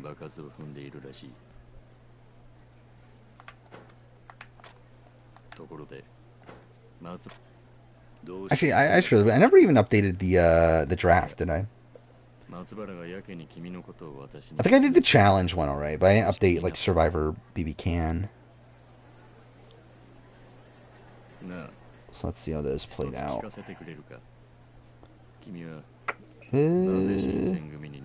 Alright. BB Can, who did we lose? We lost Avery, who was on Lion Melon's team. And then we lost Tola, which means Menace is out. Which I'm surprised Menace lasted as long as he did, considering he only had Dennis and Tola. So, Yovivor has Anthony, Lion Melon has Bailey, I have Lexus, Sorquil is Todd and Victoria. So I'm probably the least likely to win at this point.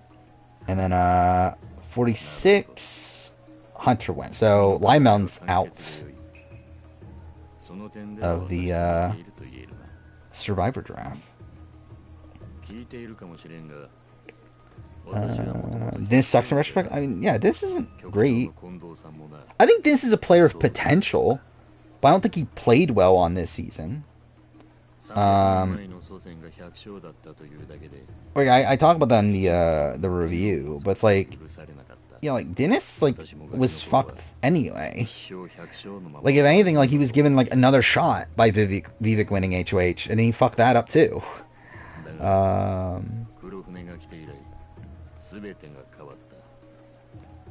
What I say about Challenge 40? I don't even remember what I said about Challenge 40.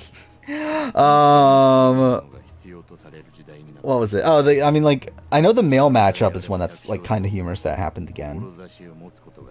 I don't remember what the female matchup was.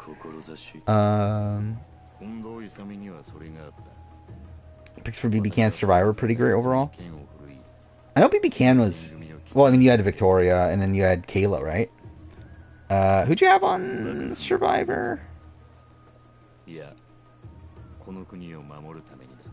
Let's see. Where is it? There we go. Oh wow, you still have your entire team left. Holy shit. Tiffany, Venus, and Maria. Yeah, if only one of them was gonna win. But yeah, I mean, they made it far at least.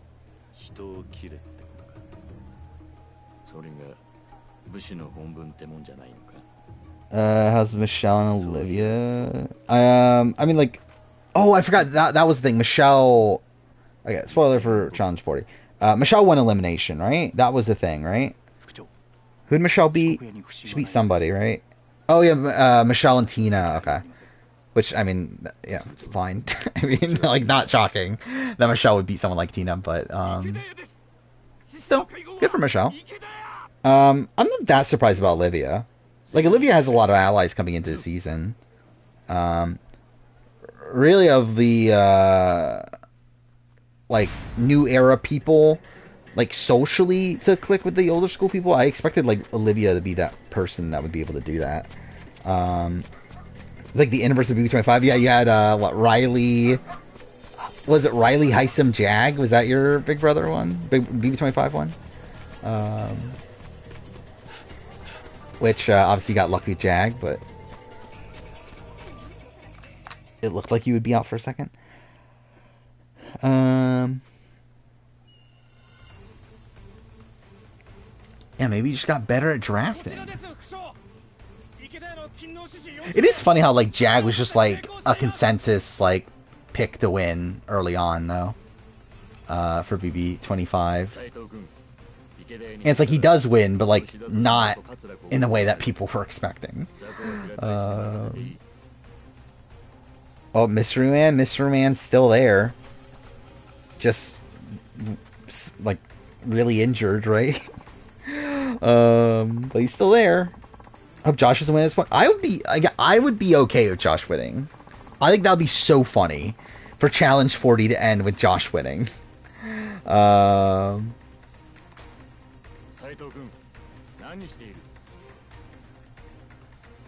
Yeah, he went to the emergency room and everything, right? But he's still in the game though. What's the best thing Ben is going for in 46? From an edit or from a gameplay perspective?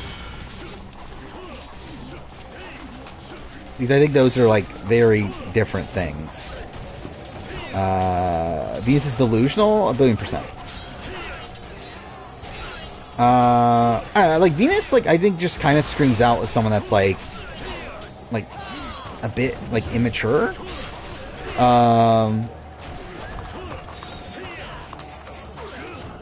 Like I think like she just very clearly comes off as like young and delusional. Like yeah, like it very much like reminds me of like Eliza in Vanuatu. The way that like she perceives everything, which to be fair, I think like Eliza was probably more like poorly treated, like treated poorly by like the people around her than Venus was. Where like Scout and Twyla would like actually like berate Eliza constantly. But I think at least like game wise, I think they're like similar. 100 for 46, 100 for Marquesas? Like, what do you think? Like, one was the third boot, one made it like, I don't know, Final 9 or whatever.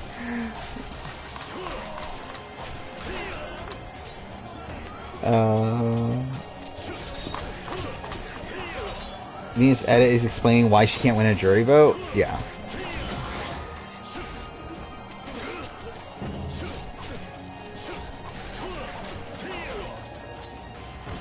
Raina, the next guy boot? Well, that's something.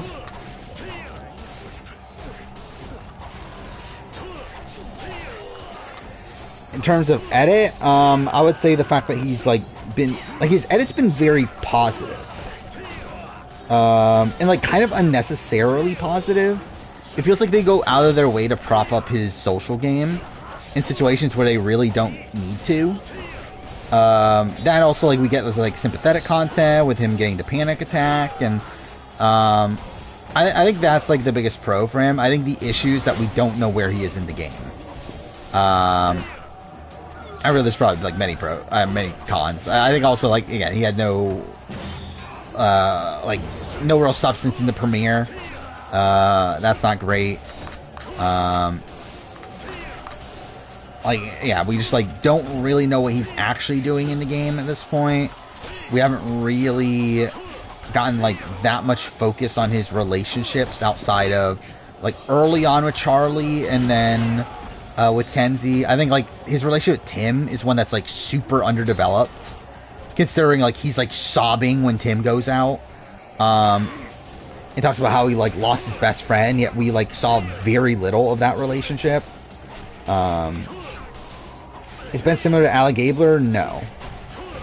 I think it's very different. If anything, I actually think Kenzie is maybe more similar to Gabler, edit-wise.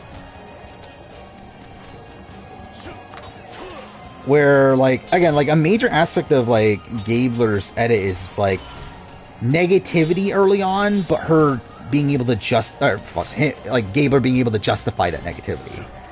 Okay, that's not the enemy I'm supposed to be fighting. Where, like, Ben is the opposite. Like, he has positivity in a situation where it's like, why is he getting positivity? When he has, like, no real, like, true negativity. What is this item? I guess I should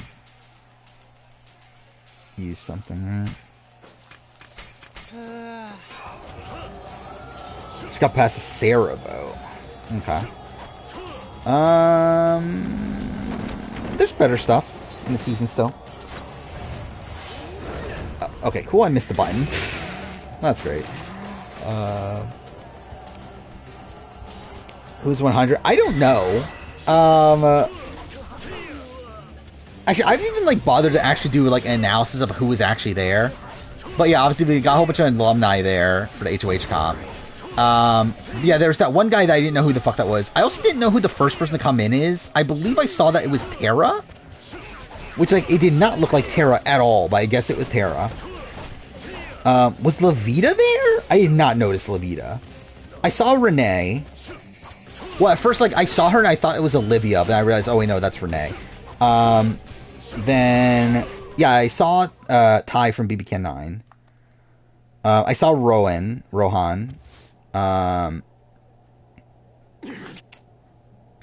Then Hope was there, right?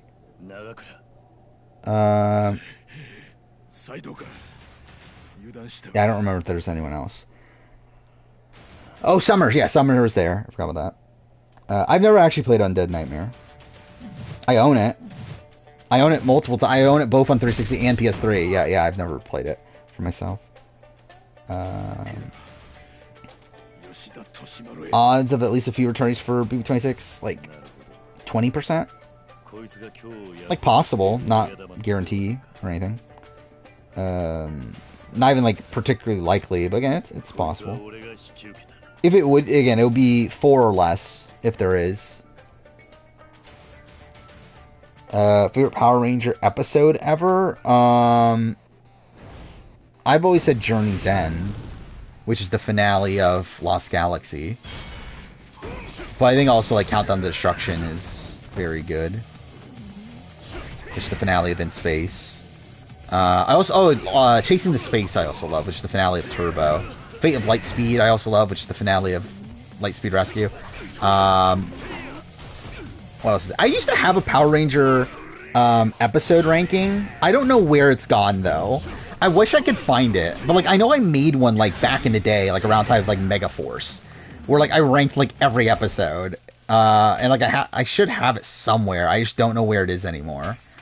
But I want to find it and then like use that as like a guide for doing a video.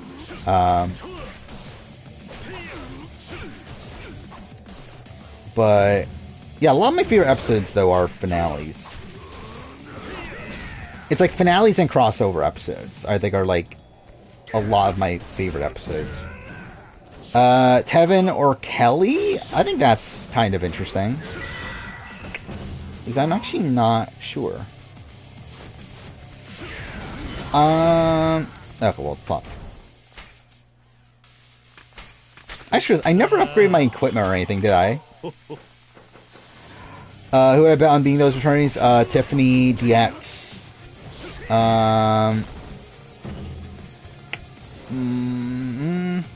Is Michael a possibility? I don't know. Maybe like Monty?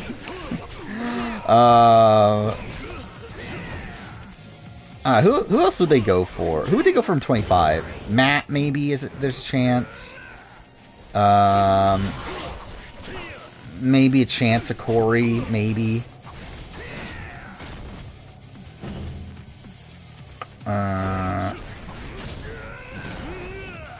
Oh, Felicia, maybe.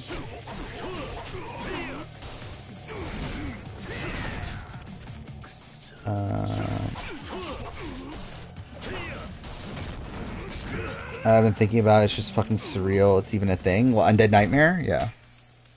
Yeah, they made a fucking, like, zombie Red Dead DLC. What's the most underrated A&W season? I don't think I care enough about A&W to actually have a proper answer. Yeah, I don't know. Like, I don't even know, like, what is the general consensus of, like, seasons? I don't even, like, fully know.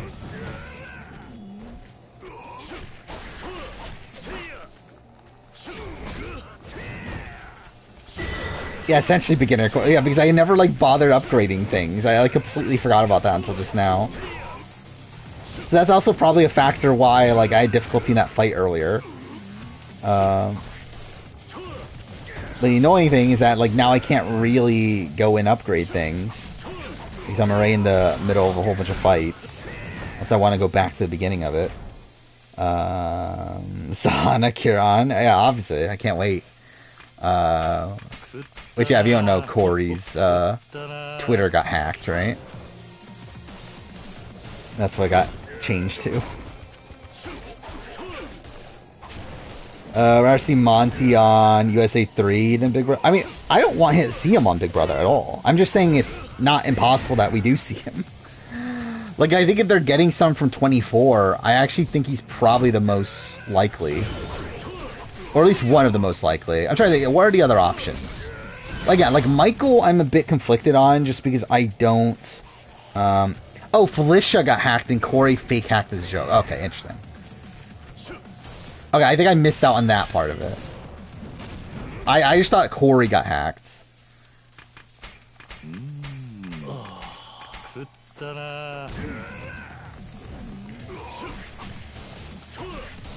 Which actually makes more sense that Felicia would get hacked. That's definitely what you would expect.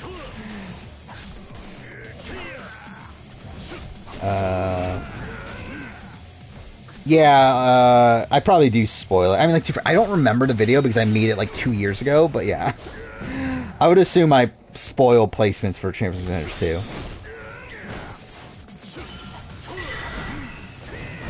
And too, I also spoil like context for All Stars too, so through that there would be spoilers for Champions Contenders.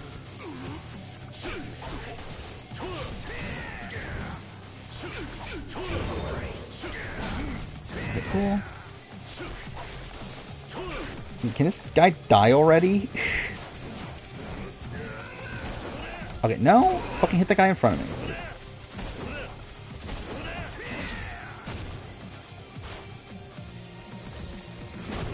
Dude, the camera's so bad.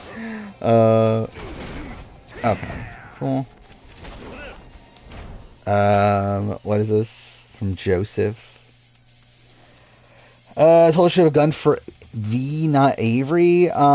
Probably. The question is, could he gotten her out? Oh, cool, man.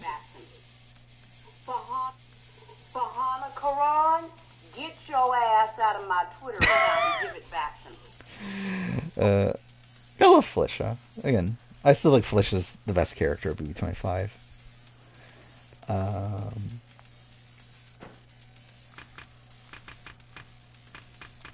You already know who wins All Stars? Yeah, I mean, yeah, that's kind of unavoidable, I feel like. If you're, like, within the discourse. Just because it is, like, a commonly talked about thing there. There we go. But yeah, I think the thing about Tola targeting V, which is, like, ideally, yeah, but, like, could he have gotten V out anyway? Because, like, to get V out, he would need Anthony on board, which obviously Anthony, like, seemed to be, kind of, but, like, I don't think he actually would have done it. Yeah, see you later, biggest party.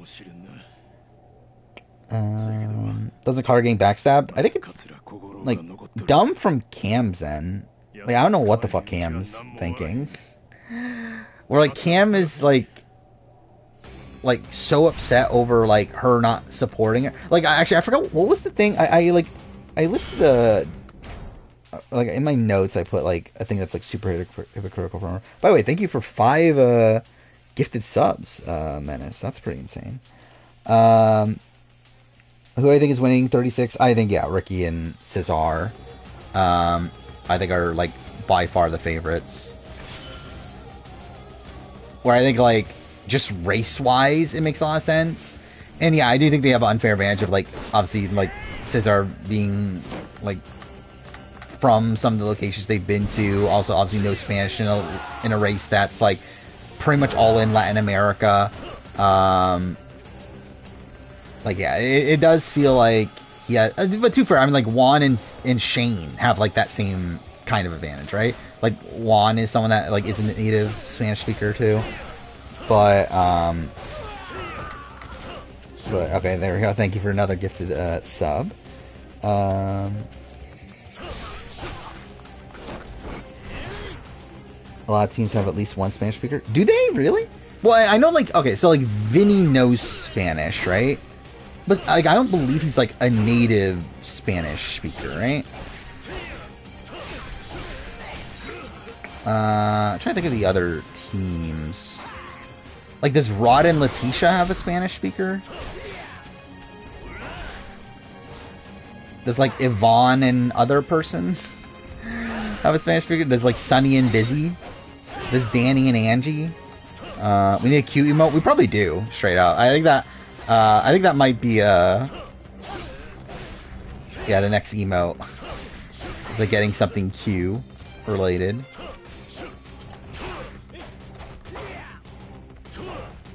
Wait. Oh, just block it. Cool.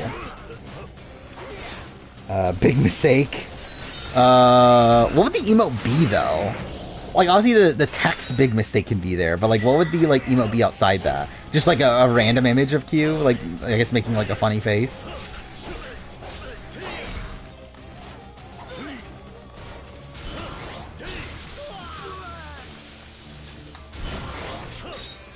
Yeah, so I wonder if that was like an intentional thing though. I assume it was, right? Because like they knew they were gonna be like all in Latin America, right? So like I assume that was like intentional. They like cast teams that had like a Spanish speaker within them. Okay, cool. Yeah, is that the new version of stupid players? I guess it is, right?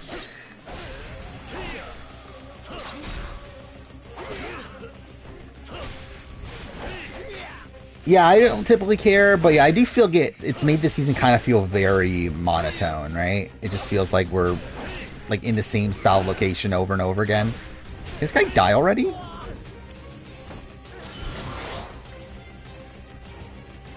To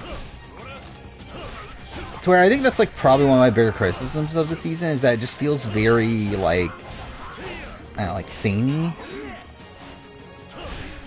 Like, none of these episodes feel, like, entirely unique to each other. They just all feel like we're doing the same thing every single episode. Seen a Britney emote. Well, I hate all of them. Is that what it was? Of her saying that? Was that what it was going to be? Is Jeremiah lower than Cass on a Kageon player ranking? Probably, yeah.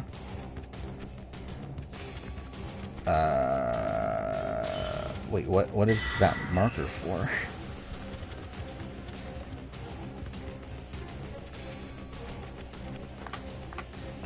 Amazing Race Canada did 5 legs in British Columbia last season. I definitely knew that. Brittany's your favorite BB contestant of all time? Yeah, that's cool. I think Brittany's good. Just lost your Balatro run? Well, that's devastating.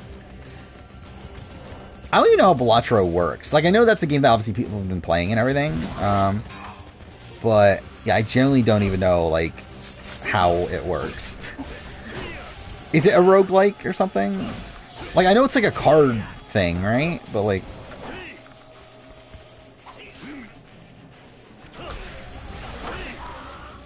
But, yeah, like, outside that, I don't really know anything.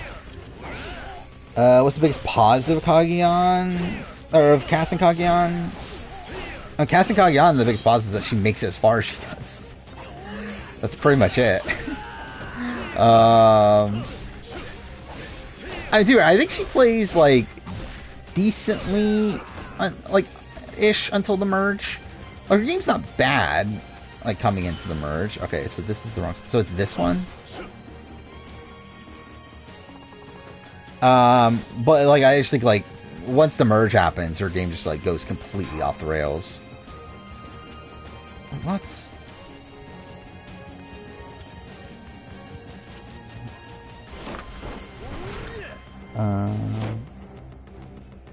Ace got 1 confessional again. Yeah, who got 0 this episode? Someone got 0, right? Um, but I know Steve is also like he got like a whole bunch in episode 1, and then since then he's been like almost invisible. But yeah, Ace hasn't even had like a breakout moment yet. Which, yeah, I guess like I guess don't expect Ace back on the show again. Oh, Ryan, yeah, Ryan got nothing. That's what it was. Despite him being on the show, like we saw the conversation between him and Kara. Yeah, like he just got like no confessionals during that. Okay, cool.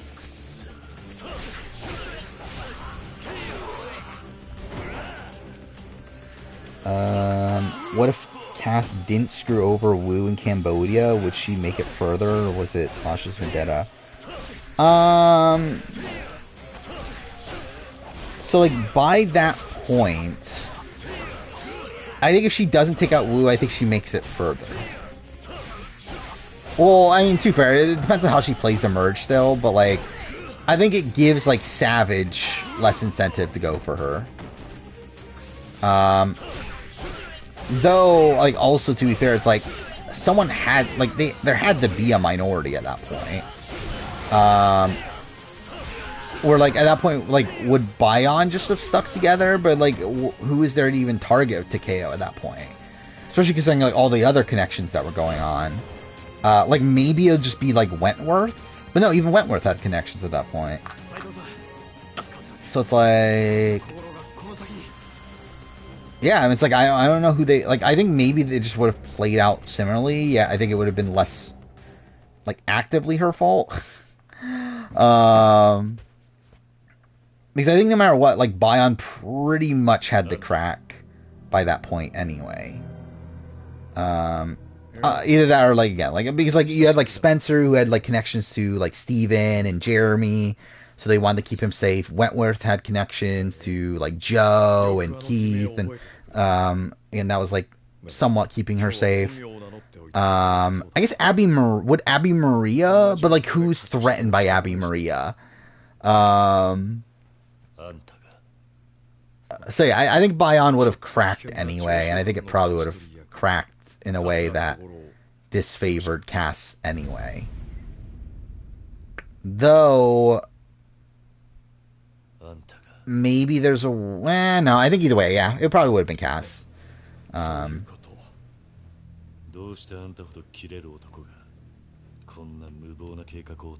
Oh, 40, just all the 4 limbs just rotating. Like, so we're saying the like the four iconic limbs from the very beginning, just like them doing it over and over again. I kind of doubt it, but that'd be interesting though. Imagine Cara Maria and Rachel's Hall Brawl Pole Wrestle. I mean, that would be a lot better than Shuriken throwing or whatever. I don't blame Cass for flipping. It was the first time it merged that early. Yeah, that actually that is true. That is a fair thing. I mean, like I still think flipping is. Actually, I don't know because they want to take out Spencer, right? Because once Spencer's gone, you wouldn't have the numbers. But I think that's dependent on them like throwing the next immunity challenge. But yeah, I think that is fair to say. Yeah. Like, obviously, in their world, they were thinking, okay, we lose again, we just vote out Savage, and then we come into the merge, like, not, like, as dead, number-wise. Oh, that would actually make a lot of sense, yeah, that they're involved in, like, either, like, yeah, the last few eliminations, or, like, in the final. They bring them back for something because that's what they do nowadays. I've been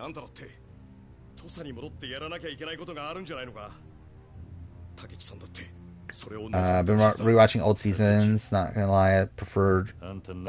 Yeah, when they like recycle comps. I don't mind it as long as they're good eliminations. I think the issue is that like I'm remembering like Duel. And like the eliminations there are terrible. Where you have like I Can, which is like just dull. Where it's like it's literally just like one person like lifting a thing and the other one betting whether or not they can do it or whatever. I don't know. It's like that's just a dumb challenge. But again, if they're like the challenge that we're talking about was it's balls in, hall brawl, pole wrestle, and one other, right? But either way, like if it's those like competitions, then yeah, I think that would be a lot better. Favorite 9th placer in Survivor US? I don't know. I've never thought about it. Let's think. So we got Hunter, which Kendra, fun character, but who is 9th? Oh, Kane, right? Kane, the most famous Survivor player ever, Kane. Then we got, who is it? Ryan in 43. Oh, fine. Dude, we're doing this many fights. If I knew that, I definitely would have upgraded my shit before this. Oh, not so fast. Yeah, not so fast. Which, yeah, again, all good eliminations.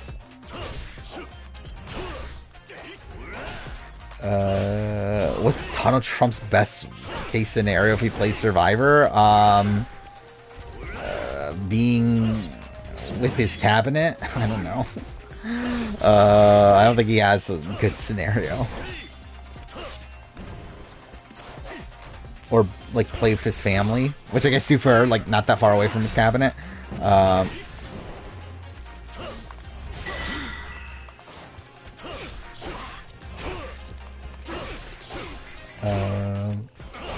Greg Buse is probably one of the better, like, 9th placers, right? From entertainment standpoint, at least.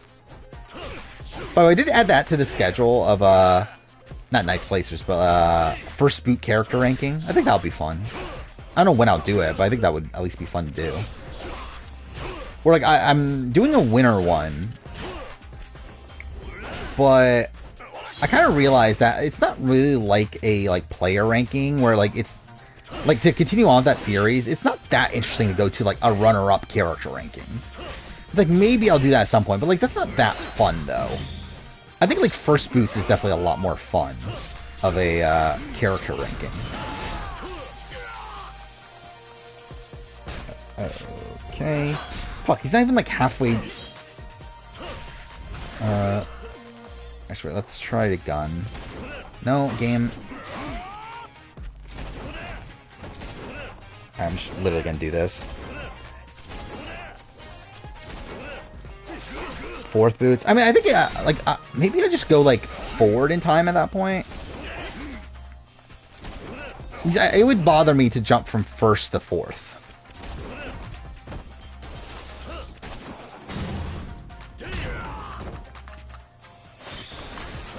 How's your challenge 40 giraffe? I don't remember who has who in the challenge draft. Let's look it up.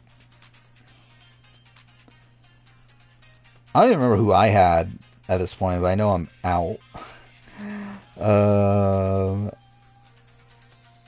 Who do you have? Oh, you have, I don't know. Interesting people. Could potentially win. Actually, how is this distributed at this point? Like, who are the remaining guys? Well, actually, looking at the guys are not that good, are they? Alright, like, just very open challenge spoilers right now for a second. Just talking about, like, if we're looking at the men, it's like, Kylan, I think definitely has a shot at winning. Bananas, like, is Bananas really winning at this point? Jordan, again, is injured, so I don't know. Josh, probably not, right? Corey, I mean, like, maybe, but, like, has, like, issues. Theo, is a maybe? Then Nehemiah. Oh, and Derek C's there. But Nehemiah, like, I think the top three, I would say, are probably Nehemiah, Theo, Kylan's.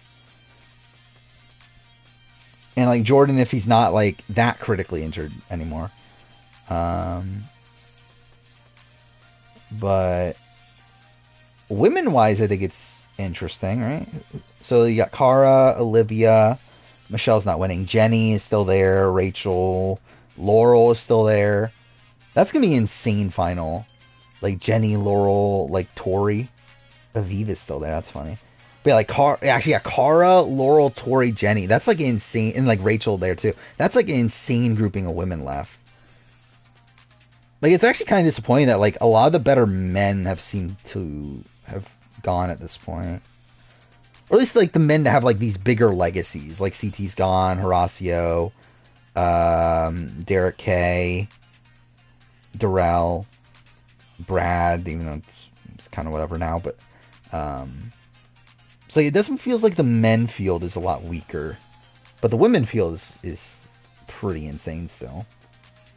But what am I doing here? I spelled 3 boots. Like 3 boots.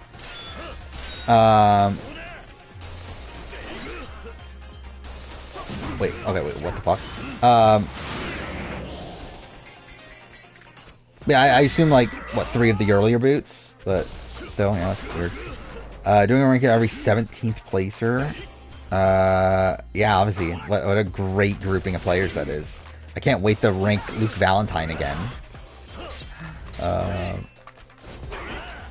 Oh, fuck off.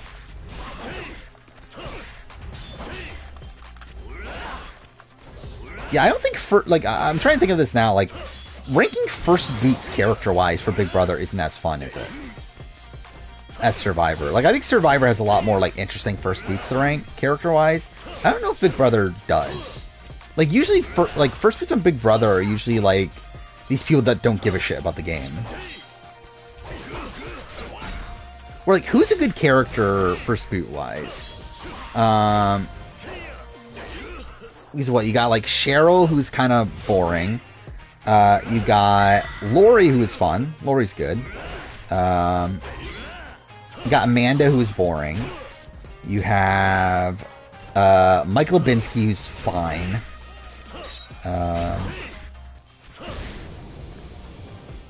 Karen's the best of the 3. Yeah, I mean, yeah. Was this Sahana Karan, notorious criminal, cyber criminal known for terrorizing Felicia Cannon? Is it a mask that's Suri Fields? Well,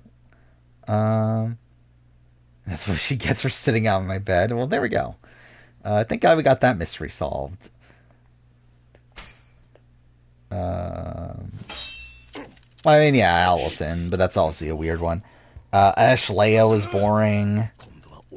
Carol was, like, didn't want to be there. Would I include Jacob for BB9? Or do I go, like, the Parker Jen of it all? Which either way, I mean, there'll be 2 decent ones. If I'm doing Jacob, it's like fine-ish. Like how badly he plays is funny, but like outside that, he's not that entertaining. Then Brian's okay. Brian's like good. Like I would say, like probably like Lori is better. Allison probably has like a more like fun character run, but Brian's good. Braden sucks. Annie's decent. Annie's pretty good. Keith is pretty good. Do I include Jody or do I do Kara? Either way, both, whatever. David Gurton sucks. Not necessarily like, terrible TV realistically, but like still like not good. Joey was fine. I would say I'll be like whatever on Joey until like her final episode. Jace is something. Jace would actually be kind of like, I don't know, Jace might be high, just because like it is kind of funny, like his confrontation of Steve and everything. Yeah, would it be Glenn or Jose? I think that's the debate. Jose would be super high. Glenn would be kind of whatever. Cameron, and then also like Cameron or Jillian. Jillian would obviously be whatever. Cameron would also probably be whatever. Then Steve would like, I don't know, be kind of middle of the road. Like Steve is like, the funny thing that from Steve is that the main thing I remember from him is him saying Summer Steve 2019 or 2018. It's 2018, right? Summer Steve. How could I forget Summer Steve? Um, First boot or first boot out. I mean, like that's the debate. I think I'll name the video First Boots, but like, who do I actually include? Like 21. Do I do David Alexander or do I do Ovi? Either way, both of them kind of whatever. 22 Keisha. Again, she doesn't do much on that season. 23 is Travis. Thank God. 24 Paloma. What a ranking that would be. Where's Paloma land? And 25 Kirsten or Luke. No, I wouldn't do Luke. I think I'll do Kirsten for sure. Wait, is it Kirsten or Kristen? I already forgot. It's Kirsten, right? I believe that one is Kirsten, right? Anyway, I think she was fun like the first day, and then after that, like didn't get to do anything. Watch Soul from Argentina be on All Stars 5. That would be funny. I actually like would not be. I don't know. I actually wouldn't be like. I think that would be like so ridiculous that it would be like actually humorous. Or, like I would rather have Soul on there than Tori. Where I rank all the boots. Oh, all the first boots new era. Trying to remember who they are. So we got. Well, like Sarah and Abraham, I would like both quantify as first boots. I put Sarah above Abraham. I guess we skip Jackson, right? Go to Zach. I would say Zach is worse than Sarah, above Abraham. 43 is Mariah. I would say Mariah is. What did I say in my first boot rank? I know above Abraham, but like above or below Zach? I actually don't remember. Because I think it's somewhat close. I think I would go below. I think Zach at least had allies. But I mean, I guess to be fair, like Mariah did have the All Women's Alliance, but like none of them really had her back. Where like with Zach, it was a situation where like I think if Tori could have saved him, she would have. But she just couldn't. But yeah, then 44. Well, Maddie would be first. Then 45. Well, like who do we include for 45? Hannah or Brandon? I'm trying to think. Would Brandon be high? Like even Hannah would be high. I think Maddie would be higher, but like Hannah, like if it's Hannah, I think it'd be Maddie then Hannah. I think if it's Brandon, I think even then it might be Maddie then Brandon. Yeah, I think they're both second. Then Jelinski is probably a debate with Sarah. I would say probably worse than Sarah. But above, I guess, Zach. Actually, I don't know. I think like him and Zach, it's like he probably does more worse than Zach, right? But like I think he probably had more like potential had he stayed. But I don't know. Definitely above Abraham at least. I think Abraham's the worst of the first boots. Most likely BB17 returnee. I mean Vanessa, if she wants it. Actually, even then, I don't even know if that's the case anymore. But it probably still is. Vanessa. My two favorite BB Gang players. Again, who is this guy? Is it just like a production member?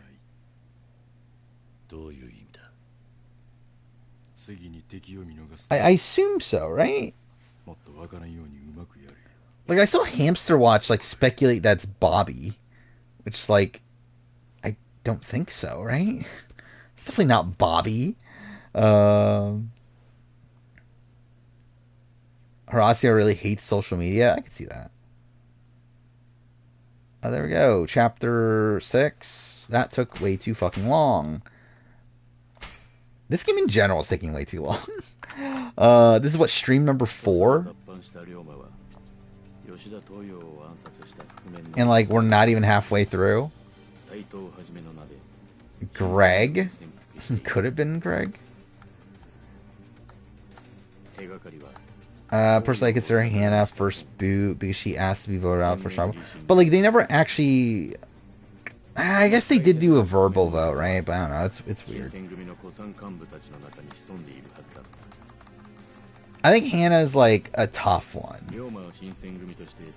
because like the show quantifies it as a quit, and like they don't properly vote, yet they do like verbally vote. But like verbally voting isn't really the same as you're just given the incentive of just saying yes, because like you're not really gonna say no, are you? If everyone's saying yes in front of you.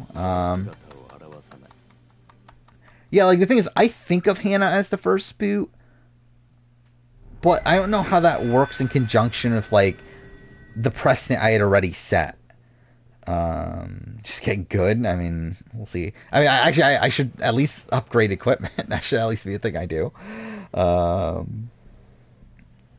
Victoria's HOH wins are symbolism of the game. She won the first because everyone sucks. She won the second because it was given to her. I mean, she won the first one also because it was given to her. Like, really, it's like all of them have been like extremely. Like, all of them are ones that she didn't want, right? I guess maybe like debatably her second one. But like, she didn't want her first one. But then like decided to go for it at the very end because she was in the final 2, and then like regretted it right after that. This one she also didn't want.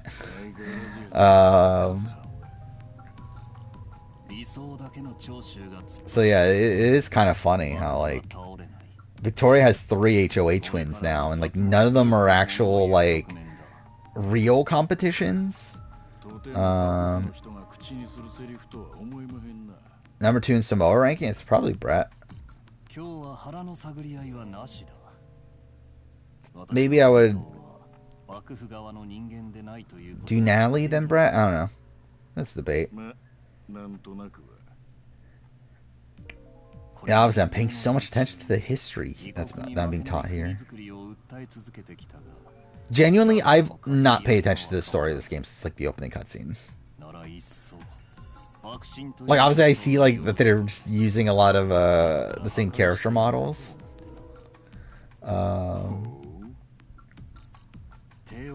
Which is like kind of strange.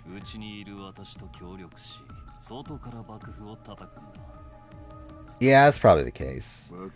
Because the thing, again, like, I think Brett... But then also, it's like, if I'm ranking Brett that high... I guess, like, the difference is that Brett obviously made it to the end. Like, only 1 vote away. Would have won unanimously against anybody. Or, again, like, near unanimously, at least. I guess that's, like, a difference between him and, like, Dave Ball, right?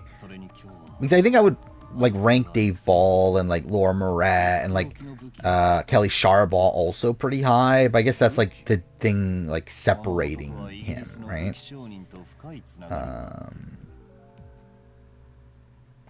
Well, yeah, I mean, yeah, but like the Ungaloo, the main, like the majority alliance on Galoo that was like supposedly gonna run the show was Laura, Dave, Kelly, Brett. Like that was like the core 4.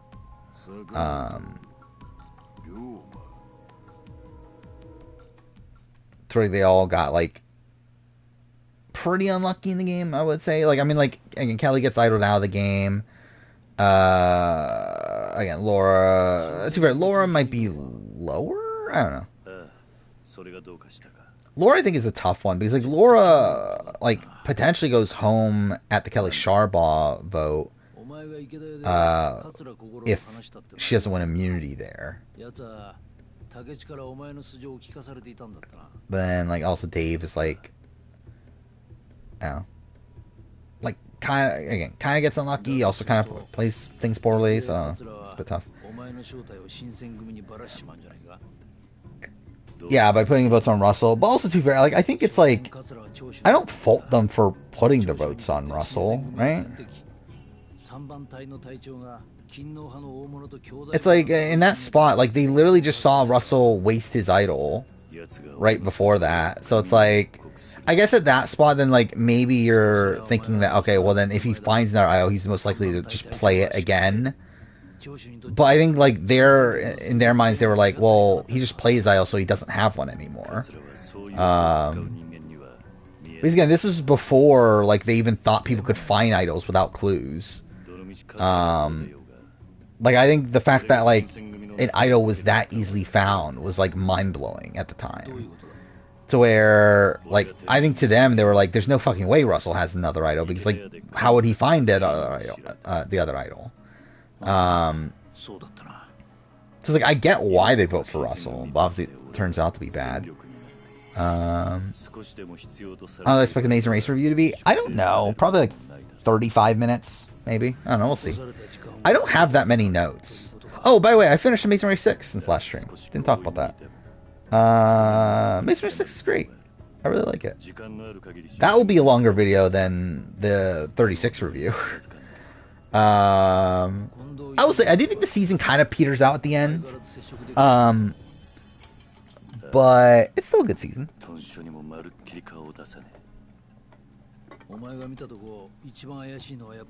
Like, it's essentially what I personally want from Amazing Race. Which, like, I don't think is the consensus. Like, I don't think it's, like, what most people that are massive super fans of Amazing Race want from the Amazing Race. But it's what I want from the Amazing Race. Like, it, actually, like, watching Amazing Race 6 makes me feel sad about the current state of Amazing Race. Like, it makes me feel sad specifically about this season, too, because I just don't care about this season. Mick or Jason? I think I would have to have Mick above Jason. But it would be pretty close. Yeah, last, yeah, it's probably Yasmin. That's an Eliza from Vanuatu. I mean, what exactly? Great character. I think probably I went up on her as a player. Especially like for the time. I think like her being as dynamic of a player as she was at the time of Vanuatu is interesting to see.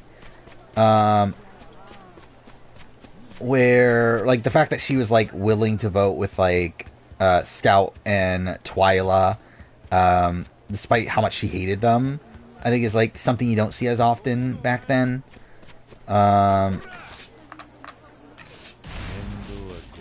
I still and like I think she probably had more win equity than like I thought she would. But I think she is still like very unaware socially.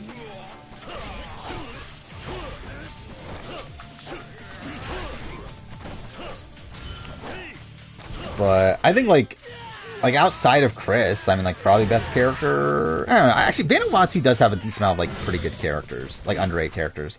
Like I think Chris, Eliza, Rory, and Sarge, I think are all like really good characters. I think Eliza, or not talking about Eliza. I think Amy is a really good like villainous figure for the show. Even though she doesn't even do anything that villainous, but like Amy like very much feels like a modern Survivor player, which is like again rare for back in the day that they give like a villain like that much complexity. Where like typically the villain would just be this like very over the top, like again like Johnny Fairplay, Russell Hantz like style figure. Where like Amy, it's like they take the time to like humanize Amy, which is interesting for back then. Okay, what do I want to do here? So do I actually... Okay, I have... Cool. Like, I literally had something almost 400 stronger. And I hadn't been using it. That's funny. Okay, I don't have a better gun. I don't have a better... That... Okay, I have more defense, too. Okay, this is actually really funny that I didn't bother using any of this stuff.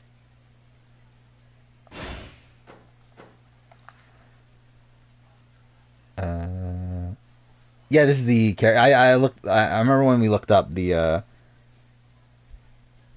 like time. Like I looked up the game before, and I remember I saw that. Yeah, like the person that Kiru's character is like has a Wikipedia page, so like I knew it was like a real person technically.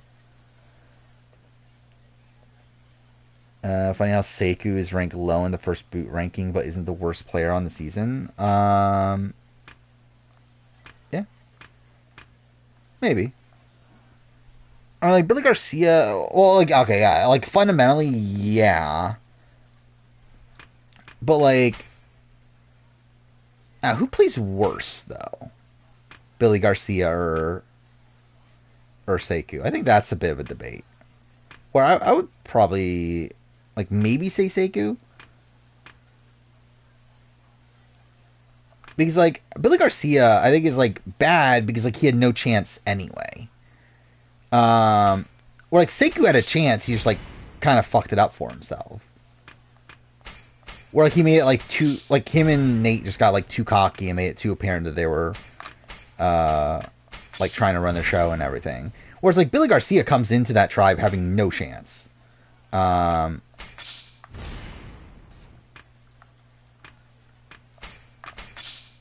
yeah, I guess that's the added like bad aspect of it. Is that the tribe like through, but also that's like insane that they did that. To where actually it's also insane that like Ozzy threw, right? Like that's even more insane. That Ozzy, this guy who's like known for like specifically for challenges and everything. Oh, wait, I'm wasting these. I should not be using all these on this one, right?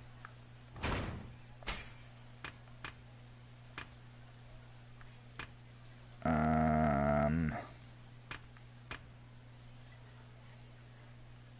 I don't know which one is better.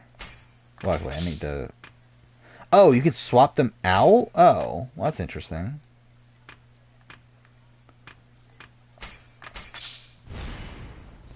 Billy's better strategically in Seiku, but Seiku's better socially. Yeah, that's probably fair. Wait, is that dead end? Oh,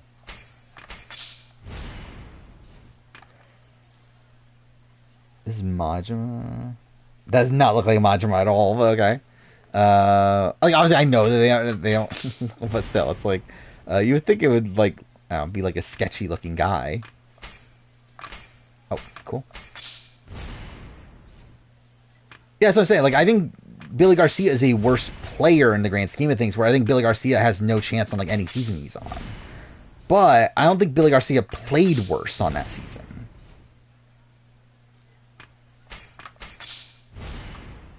Where I think Seiku does more like actively wrong than Billy Garcia.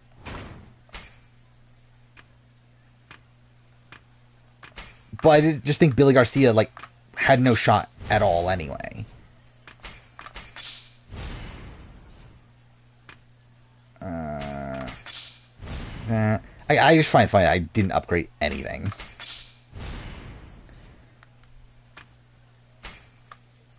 Oh, cool. I mean, even Kiru's like 31 in that, and like Kiru, I guess like, how old is Kiru supposed to be in this? And maybe this is supposed to be like a 31-year-old Kiru.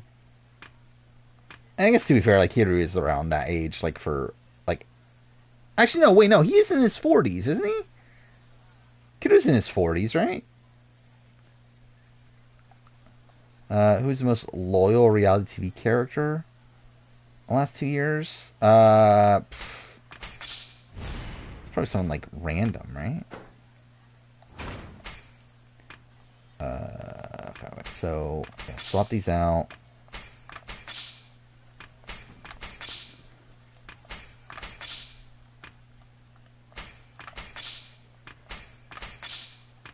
Okay, this is like really tedious. Like I can just like do a thing of like switch all. Well, I assumed it wasn't like a fully accurate uh story. I use swordsman most, right?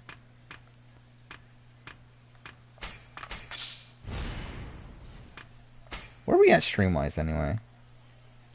Okay. So I'd play this for another hour or so. I think I'm gonna try to end stream a little bit earlier. Again, like, recently, like, streams have been going, like, 5 hours, and that's just, like, ridiculous. So, like, I haven't been, like, actually going to sleep until, like, past 5 a.m. on days I stream. And it's like, yeah, I really shouldn't be doing that. So I think we're going to try to end stream a bit earlier.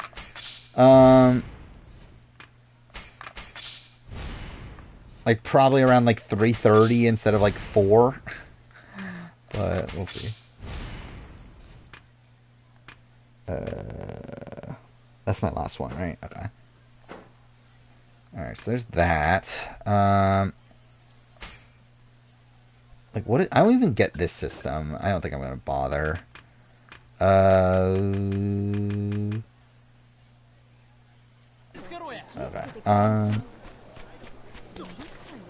Like 10% accurate because yeah, like I not at all. I should knock V over Bailey for playing so actively bad all season. I mean, like Bailey wasn't even in like the actual alliance though for a lot of the season. Like a lot of the season's been run by the Hot Chocolate Alliance, which like Bailey's not even a part of. And like yeah, Bailey was like being like saved by the women constantly, but like I feel like at least Victoria had more agency in the decision making for what's going on.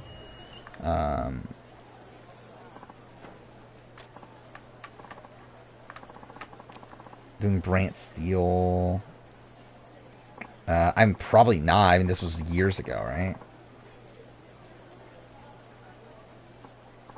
Marvin was on it? I didn't even remember putting Marvin on it. Was this supposed to be a likely cast? Because that's also, like, very questionable. Because if I'm thinking this is, like, a likely cast, Amanda's not making it on. Jason would probably say no. I don't think Eric would say yes now. I don't know if they would ask Jen. I don't know if they would ask Johnny Mac. Libra would definitely not be asked. Marvin would not be asked even then. Matt would probably not be asked, but not impossible, to be fair. Michelle Costa, I don't know. Probably not. Nicole would say no. Paulie, and there's at least a chance, I guess. Was it Russell would say no and also probably wouldn't be asked. Shelly Poole probably not be asked. Shelly Moore probably not be asked. Vanessa Russo probably would say no, and then Zach would not be asked. So it's like really none of this cast is actually realistic. But whatever. I don't know what the like how A&W is even perceived. Where I don't know what the like. Well, I know like 7 was very popular at the time. I know like 5 is a very popular season, but I don't know like what season I like that most people don't. I guess like the early seasons, right? But even then, like I don't think they're actually good. I just like personally like them because I have more connection to them. Kind of Dennis worse than Janine. I think you could argue it. I would say no though. But yeah, I think there's definitely an argument for it. Yeah, because like obviously, yeah, he was safe week 1. Week 2 he won the veto. The 2 fair again, he wasn't gonna be like taken out that week anyway. But yeah, he definitely could have been the target week 1. Like had Victoria won the HOH, Dennis was one of the potential targets, right?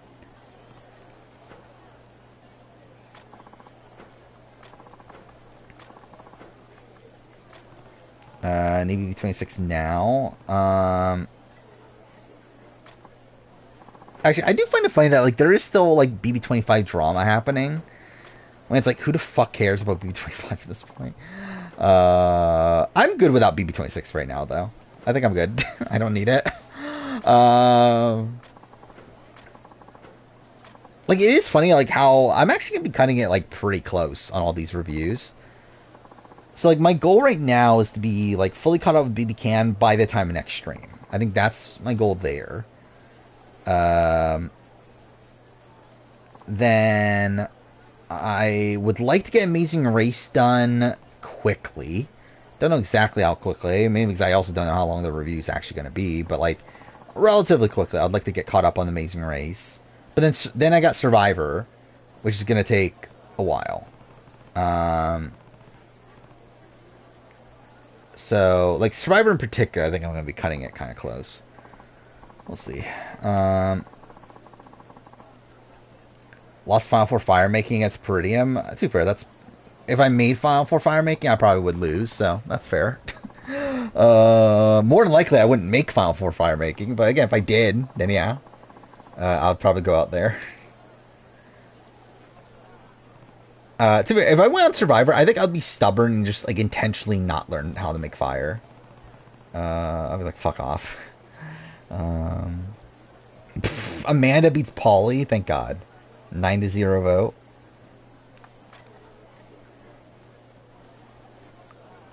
Janine feels more screwed than Dennis. I would agree.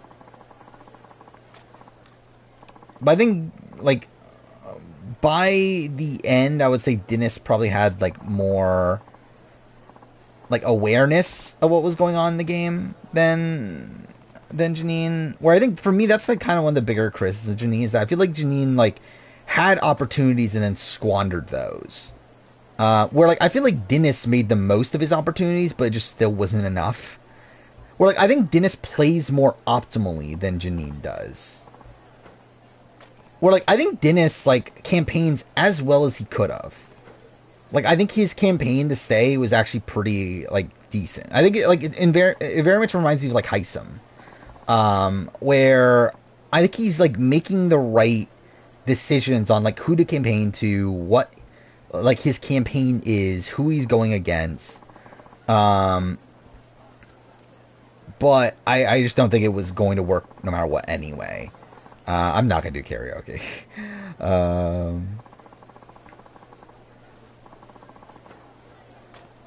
Told is evicted, nothing of value is lost. I mean, did you not hear he was going to win the season?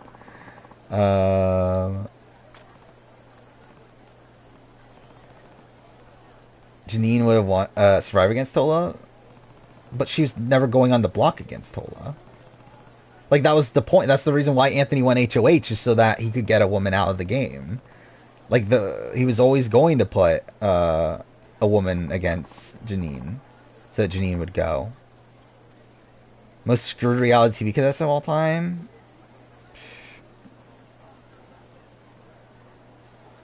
Yeah, I don't really even know. What are BB16's fans versus favorites? Yeah, I could do that. What have I already? What did I just work on? I did do a. Oh, I did BB Can. If that was All Stars, BB Can 5. Did I not do another Big Brother one? I thought I did. Maybe I didn't. Yeah, I should do the player rankings. Yeah, so it's after 10 and after 16 is what I decided on for those. Um, and you see how karaoke was done in 1860, obviously. Um, Hottest male, female from reality TV in the last 2 years. Oh, like what? Male is probably like what? Like Horacio, probably, or something. Female, last 2 years. So like, what is that Survivor wise? That was 4 seasons ago, so 42. Is that true? Was 42 only 2 years ago? Holy shit. So I don't know. Cassidy's up there, right? Survivor wise, I'll say like what? Cassidy, D,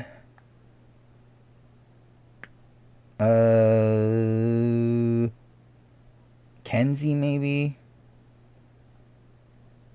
Who else is up there? Oh, Venus. Um, Now Big Brother wise, you got what, like Taylor. Um, you got Paloma. Alyssa, well, both Snyder and Lopez. Um, who else is there? Also for men, probably like Xavier's up there, right? Joseph, right? Joseph's probably up there. 24. Um, I love that you get a already tell. Like, I mean, like, maybe this enemy's weaker anyway, but like, you get a already tell just how much more damage I'm doing.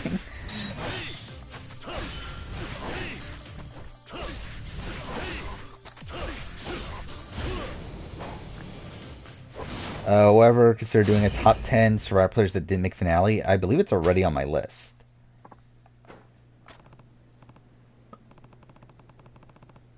Because I feel like I remember that being one I added at some point. Yeah.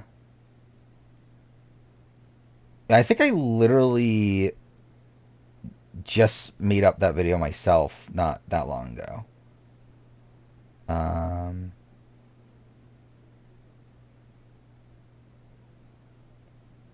yeah, there's also a... Yeah, I'm looking at like the recent videos that I've added to the list. There's what? Best character for every letter of the alphabet. Yeah, first boot character ranking. Um, best player for every letter of the alphabet for Global Survivor. Top 10 players to make finale. Worst player for every letter of the alphabet. Um, let's see what else is there. Some of these are things people mentioned. What 3 tribe seasons had 2 tribes? Most important aspect of every season, which like I would have to rebrand that, but I think it's a video where like I talk about like essentially the biggest takeaway from every season, from like in terms of like Survivor history.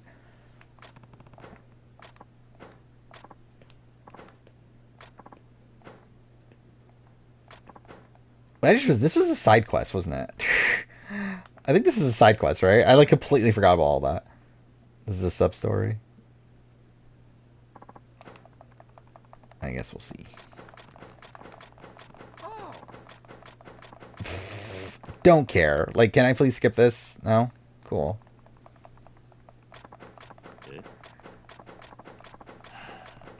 Oh my god, how much dialogue is there? I don't care.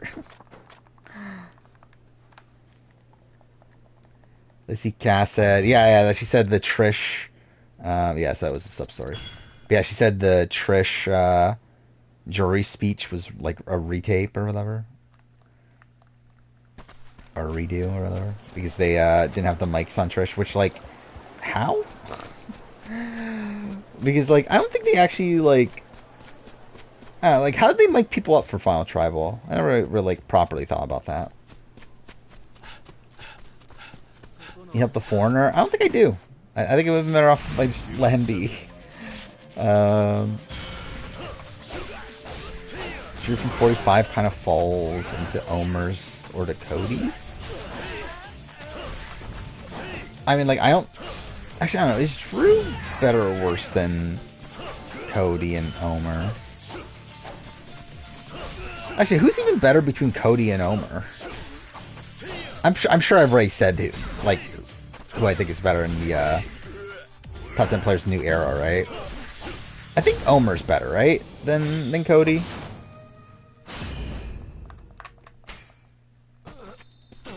Yeah, I'm not sure if Drew... Like, would Drew make a top 10? Like, maybe. Yeah, I think Cody's probably a more... Actually, I don't know. Is Cody a more well-rounded player? I think Cody's better physically. I think they're both, like, competent socially. Like, I think they're both decent socially. Or good socially. I think Omer's definitely better strategically. It's like, I don't know if I necessarily would say they're more well-rounded. Or, like, that Cody's more well-rounded. I think they're kind of equally rounded. It's just that I think Cody is better physically, which probably leads to him probably making it far more often.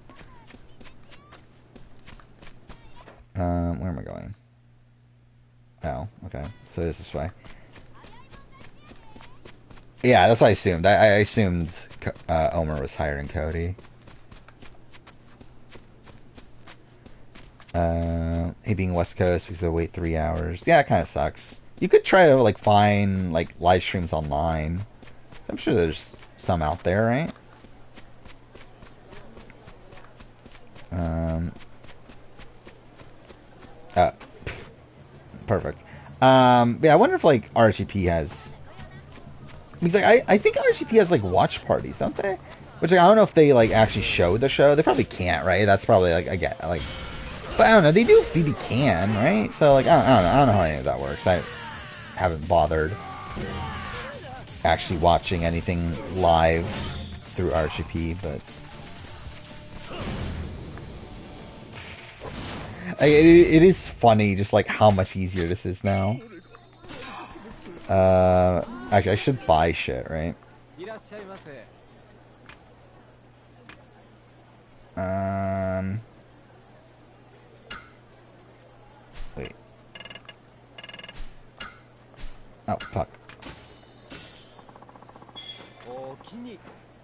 If I could focus on stream, thoughts on Anthony being a two-time runner-up. Like, yeah,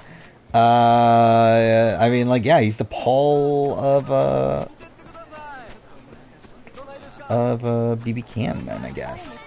I think he's better than Paul, for whatever that's worth. But, like, really, I don't think that changes his placement on the players of all time, does it? Maybe you could argue better than Kevin Jacobs for me, but like I still think I would still have Dane one. If he does end up being runner up again, which again is pretty likely.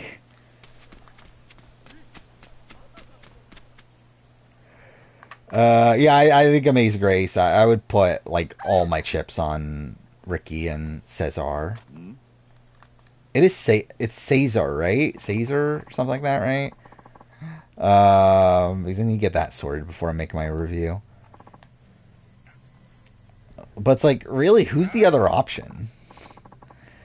Like I guess like maybe an underdog run from like Danny and Angie, or like Ron and Letitia have gotten a lot of personal content, so like maybe them, but like I think those are really the only three like options. Spencer BB Can, no. That's your winner pick today. I mean, yeah, Hunter was a lot of people's winner picks, right? Almost lost your Amazing Race winner pick. Who is it? Was it Juan and Shane?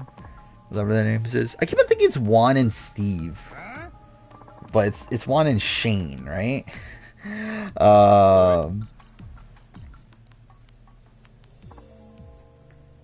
Do I like the season BB Can? Like, eh. Like I don't know how to describe it because it's like it's like a situation where like I think if I cared, like if I was invested, I think it would be okay, but I'm just not, and I don't think it's like necessarily a fault of the season itself, but more so like the context around it that makes me care less. Like the fact that like again, there's no live feeds, there's no real excitement from the online community.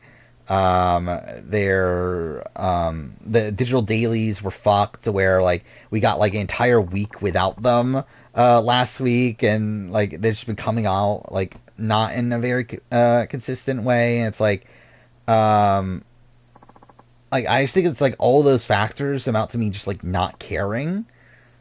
But it's like on paper, like it's not a bad season in terms of like what's happening. Like I think there's a lot of like even though it is essentially an Anthony Victoria steamroll, there's still like an interesting steamroll. Um, Again, like there's still like big game moments happening. Um, like I still think the entire like Dennis Vivek situation, again, while like frustrating in the sense that again it's like Vivek catering to the majority and everything, it's still like probably like my favorite um like early downfall for any BB Can player ever. Um, like I still think like the confrontation between Dennis and Vivek immediately after he gets nominated is still probably like one of the best like BB Can moments for like quotes. Um, so there's good stuff with this season. I just don't care. Fuck me. That was another sub story. Wait, where am I supposed to be going then? Okay, it is here. Number one, like I would have had Gavin one on the player ranking. I don't even know if Victoria is two. I think probably Lauren is two. Even though I don't think Lauren could have won, or at least was very unlikely to win. I think at least she was better positioned throughout more of the game. Or like better positioned through the end game, I guess. Or like Victoria, I think the big issue for Victoria is I don't think she has a chance of getting to the end no matter what. Like, yeah, she wins if she gets to the end, but she had no path to the end. She had nobody wanting to take her to the end.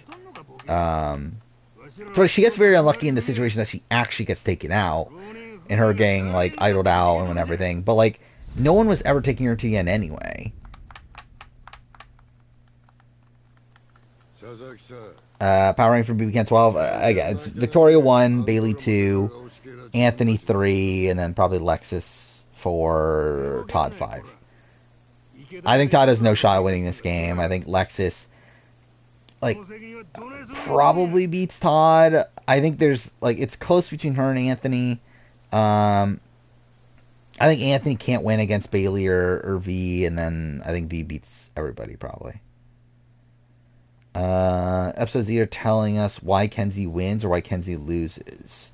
Yeah, I agree. That's why like I'm probably like a step down on Kenzie. I think she's still very likely to win her, but again, I think there's at least this like potential of it being like she's the dragon of the season that goes on to lose.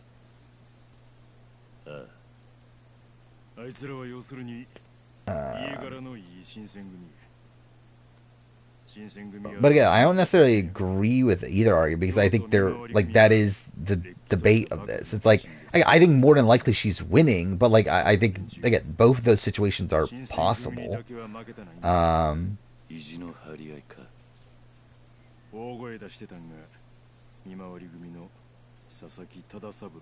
I have Victoria in my top 10. I don't think I did I? Was she in my top 10? If she was, she was like barely on the list. Let's see if I copy that, like...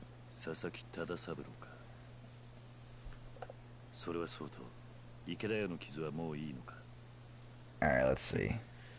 I genuinely have no memory of this video. When did I make this video?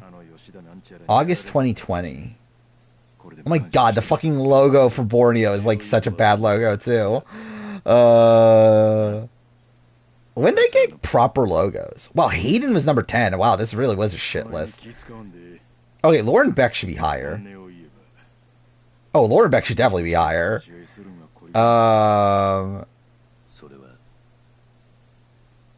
Okay, yeah. I think re-looking at this list... By the way, the fucking... auto what do you call it? Auto chapters are really funny. They called Dominic was that Amando Nukumats? What the fuck is that? How'd they get Amano Nakumats? I don't even understand how they created that.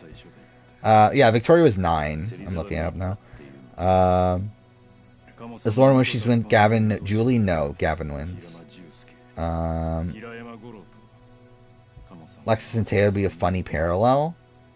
I mean like it's different, but yeah, I mean like I think like Lexus like obviously like wasn't as like unfairly mistreated.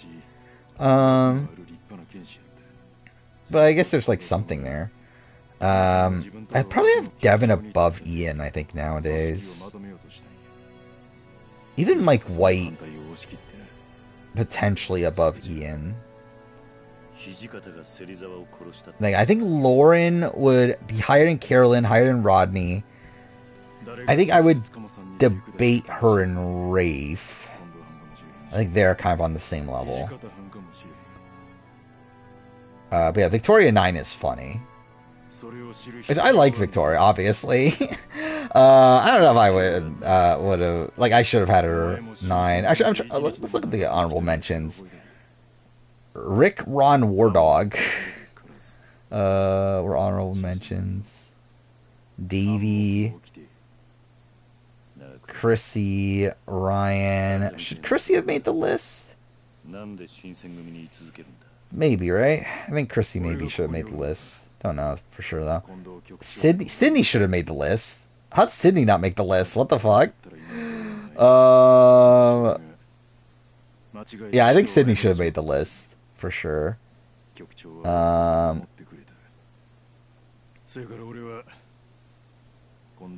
my god, I fucking had Marty as a consideration.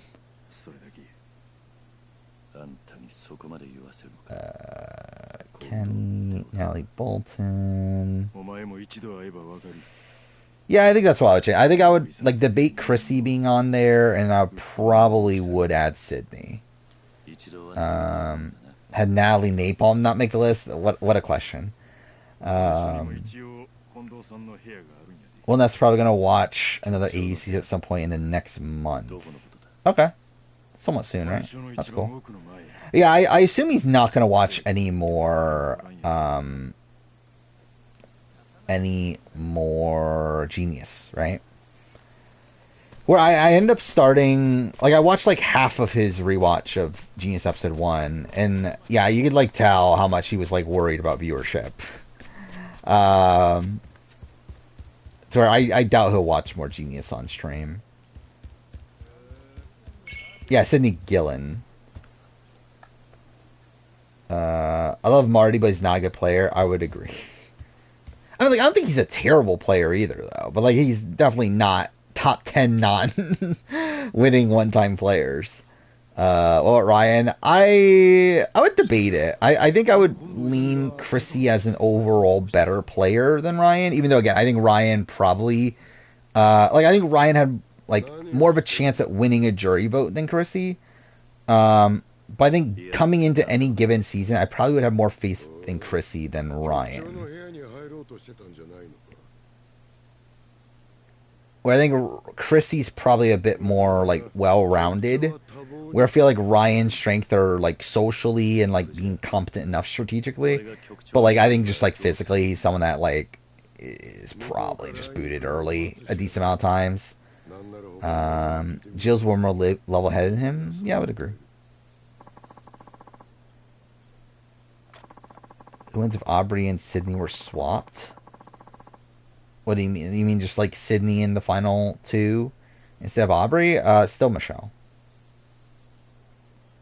I think exact same votes. Actually, maybe no. Actually, no. I think actually even less because I think Joe votes Michelle.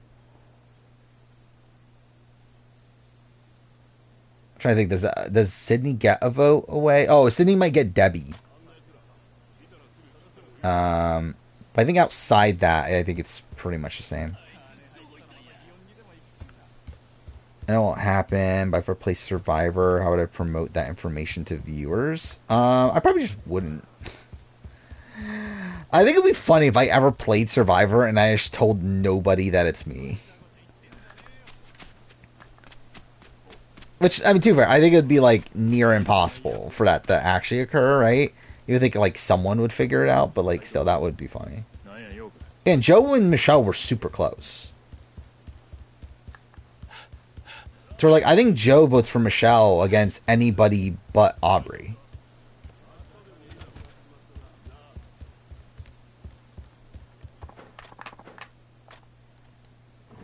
Yeah, Kenzie's still number 1.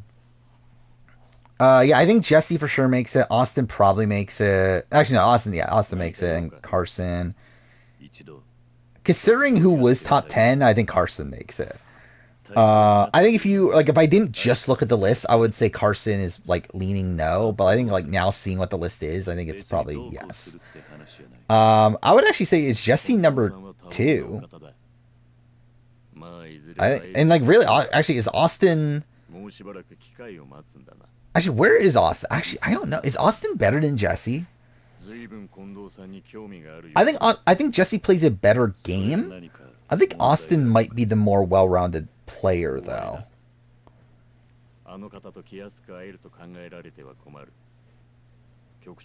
So I think that's a bit tough. I would say they're both below Dom, but yeah, I think they're 2 and 3. Um, but yeah, Carson is actually maybe Carson is on there for sure. I think because like I'm thinking about like okay, Carson or Rafe. I think Carson's definitely better than Rafe. Yeah, like I think Austin more consistently makes it deep in the game than Jesse. And yeah, like I think Austin does better on a return. Or like I think if Austin's on 50, I don't think Austin has much of a target on his back. Well, like, I feel like Jesse has a massive target on his back.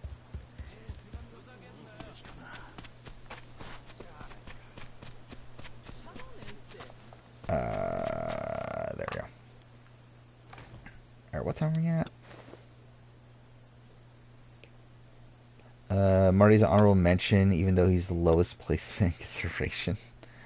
Yeah, that's insane. I even mentioned Marty there. Yeah, actually, I have that on my list of video ideas too. I actually even made a list of all the people that have only like one show away to finish the CBS trifecta. To where I thought about doing something about it, like who's the most likely to finish the trifecta or something to that nature.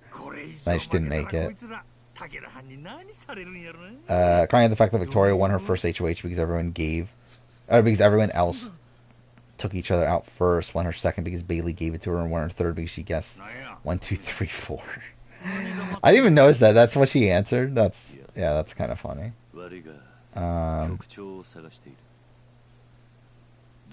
But yeah, again, like the thing is, like all this is like a credit to her social game. The problem for me is that I feel like her social game was like essentially like not handed to her, but like production definitely gave her a lot of breaks, right? And that's the issue. Like that's like kind of a notion of the entire season, and I talk about that in my review of like it very much feels like the season was like formatted for a vet to win, or at least make it far. I think like they intentionally put in these twists that just enabled the power structure and also fundamentally started those twists as twists that would allow the vets to become the central figures of the power structure. Towards like the entirety of week one being like, okay, the first HOH has to be a vet. The other vet is automatically safe. Each vet also gets their own entourage. Like it just feels like they're being handed a majority alliance there. Then week two, the HOH is determined through social strategy. So essentially guaranteeing that week two, the HOH is either the other vet, or someone that's aligned with the vets at that point. Then you have the executive veto, which is another twist that just enables the majority to maintain the numbers once again. It just feels like there's like these constant things on this season of just like production throwing things in to like give the vets more power. And I think mixing that into with like the fact that I think this is a very favorable cast for Victoria. Something I didn't even notice in starting the review is that when you look at the women of this cast, it's literally like, again, there's 7 women on this cast. 4 of them are black women, which I do think is like very abnormal, right? Which I would not be shocked if that's like also a thing that they were like, hey, if we put Spicy V with a lot of like similar like background, like people with similar backgrounds, this would be very good for her. Towards like it's literally there's no other POC outside of like the three other black women on the cast. Out of the way. Like there's no other POC women, I should say. To where like it very much feels like that's also the thing that kind of benefited her here. Like it just feels like there's a lot of like factors that are just like, and also like Victoria obviously doesn't come out of BB 9 with a bad reputation. Like people look at her as like a fun presence, not really this like mastermind player. Towards like I think there's just like so many factors here that are playing into like her, like just kind of having an easy ride here. Like even more so than Boston Rob. Where like again, like as much as like Boston Rob, you can say like okay, he was given like a cast of people that like didn't know the game and all that sort of stuff. Boston Rob, like, and like obviously like it was very much benefited from the fact he just came off Heroes as Villains where he was portrayed more positively, but he still has like a very negative like All Stars run from before that, where like he's literally known as like one of the biggest villains in Survivor history, a guy that literally cut a deal with Lex only to then immediately betray him the following round. It had like one of the most bitter juries against him in Survivor history. To where it's like I feel like this is a game that's even more stacked to have Victoria win than even that. Big D or Nora? Probably Nora. At least Nora naturally got to the end. I forgot that she's a woman hater. I mean, I guess. I do find it funny how, like, if you look back in the premiere, this is something I didn't notice until making the review also. When you look back at the premiere and, like, like when Spicy V and Anthony are being introduced and they talk about, like, how they're going to change their games from last time, like, both of them are wrong in their, like, assessments of their previous games. Or, like, Spicy V talks about how, like, oh, my mistake in BB Can 9 is that I didn't pick a side. It's like, no, that's not your issue. And also, even then, like, she talks about, like, oh, this time I'm going to play for ride or die. And it's like, well, you did the same thing. I mean, yeah, I guess, like, Anthony's your ride or die, but even then you're sketchy with your ride or die. You're literally doing the exact same thing. You're literally just still playing the middle and, like, not committing to any side, if that is the way that you played last time. And then, like, with Anthony, it's like he talks about how, like, oh, last time I didn't know about jury management. I made the jury bitter. It's like, no, that's not why you lost last time. Last time you lost because you're too loyal to the person who was very clearly winning a jury vote against almost everybody. So it's like, it's funny how, like, I just, like, disagree with, like, both of their assessments of their, like, previous games. Which, I think Anthony's is a pretty major, like, V's is whatever, like, that's doesn't really have a major impact, but, like, I think if that's actually, like, the lesson that Anthony got from his previous game, that's actually, like, really bad. That is the complete wrong lesson to be taken from that season. Because, like, again, because the jury wasn't bitter at Anthony. Like, I mean, you could say Corey was bitter, but, like, as a whole, the jury, like, was not bitter at Anthony. The jury just, like, outright thought Dane played, like, one of the best games in BB Can history.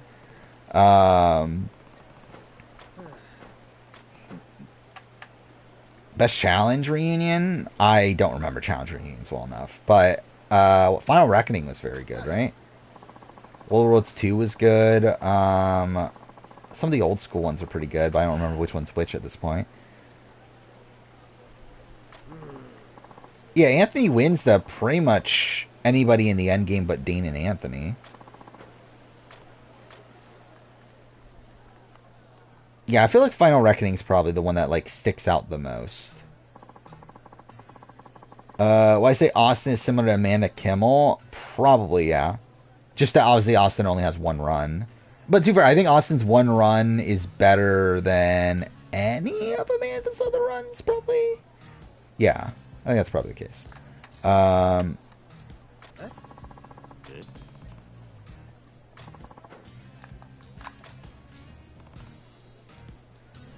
Production was really lucky. This cast was fun dumb instead of annoying dumb. Yeah. Yeah, like I think that's like kind of the difference between BB Can 12 and BB Can 7 is that like yeah, both for steamrolls, but BB Can 7 was kind of like kind of more frustrating in the sense that it felt um like they're just kind of like it's boring along with the fact that it's like the steamroll where like it felt like most of the drama there came from infighting within like the pretty boys themselves, where I feel like this season is just like all around more hectic from pretty much everybody. So even though it's a steamroll, there's still again like a lot of like backstabbing for no reason all over the place.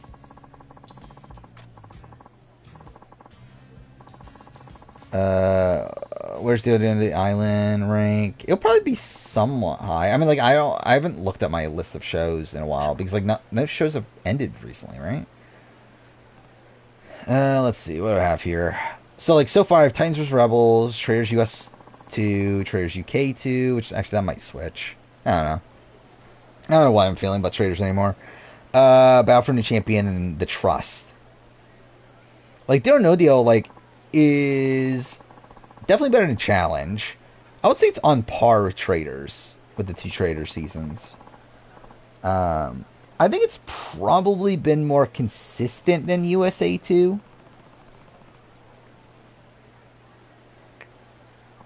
But I think I probably cared a lot more about USA 2.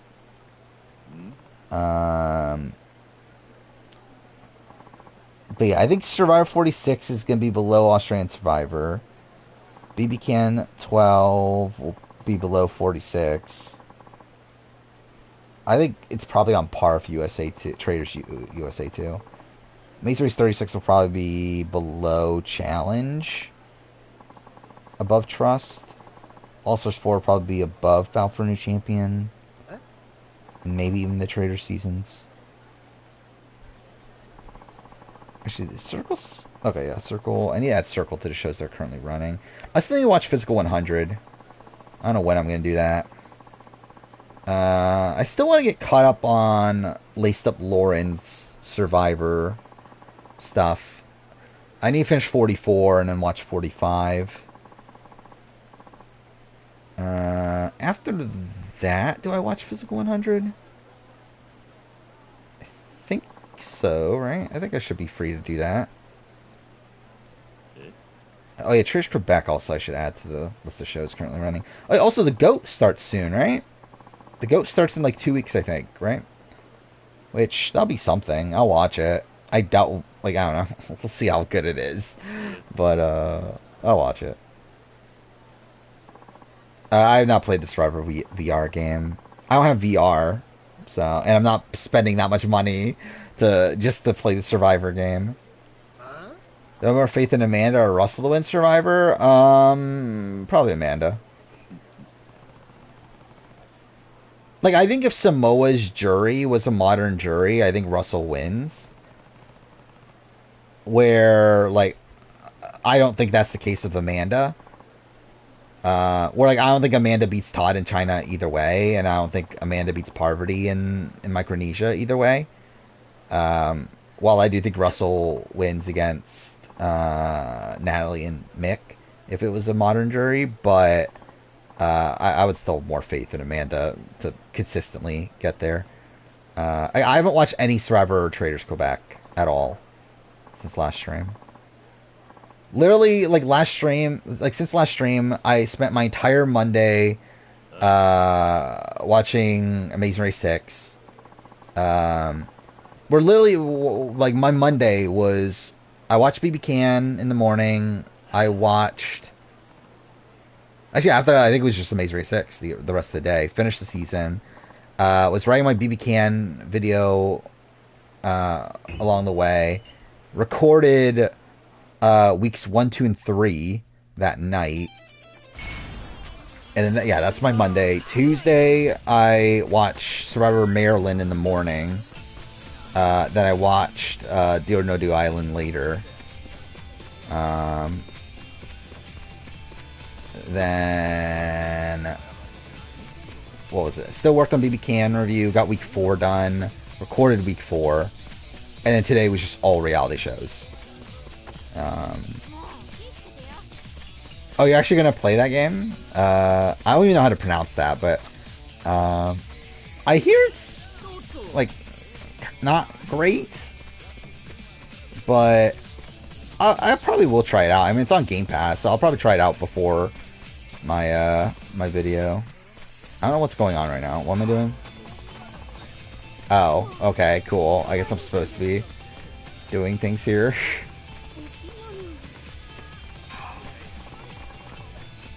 Oh, yeah, I probably fucked this up already then.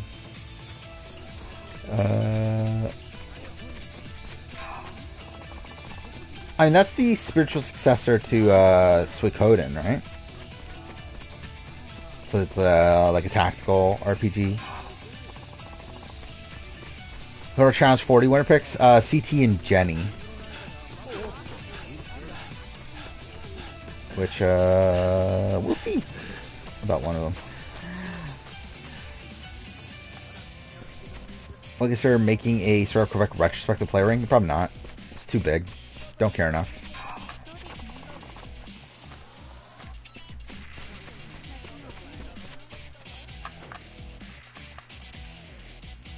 CT and Jenny were hero picks too. I mean, like, dude, I think like Jenny was a like pretty consensus winner pick, right? I think almost everyone had Jenny. Yeah, CT I think was like I think for the men it was a little bit more contentious, right? Yeah, Puya, Trace Quebec links. Well, that's something. Yeah, I'll try to watch. I'll try to watch them by next stream. Like I just literally didn't even have time to watch Traders. I think the last time I checked, the Survivor Quebec hasn't even been updated. Yeah, I think like I was between CT and Jordan, but I went with CT just because I was like, he hasn't lost recently. Yeah, so yeah, like I just think like everyone picked Jenny, right?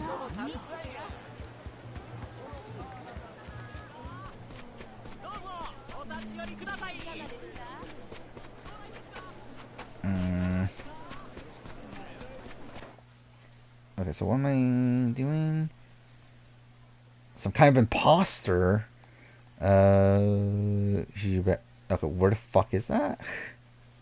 All the way down here again? Fuck me. Why do you, like, it feels like we're just going to the same locations every single fucking time. Supposed to be pretty old school, so lack of modern, quality of life features. Yeah, it's kind of annoying. I mean... Oh, it's this guy again? Okay, let's not go that way. I mean, like, I believe it's like a fundraiser game, right? And obviously it's like a spiritual successor to an older game, so I guess it's not like shocking that they like still have like a lot of old school things about it, but I feel like that would annoy me personally though. Nature's Candle will probably be last in the ranking, assuming they. I mean, yeah, probably. I mean, like Kevin's gonna be there though, so I mean that'll be something. Like at least that will like keep me a little bit interested. I do wonder, like, weren't there supposed to be returnees too?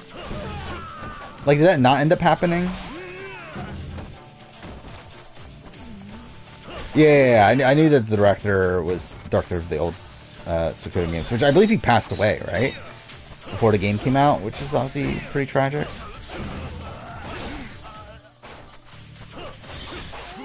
I probably... I don't know. Would I include Wanda and Jonathan? The thing is, like, they did get to play to a degree. Where, like, they're still... Like, they still got to spend time on the beach and, like... Like, still, like, I don't know. Got to do something. I don't know if it's enough to put them on a proper ranking. We, like, know why Jonathan gets, like, taken out of the game there. And, like, Wanda, I don't know, Wanda's just Wanda. But my negative Watch Dogs coverage for what the Watch Dogs, yeah, being dead and buried, yeah. Yeah, I'm sure I'm the reason.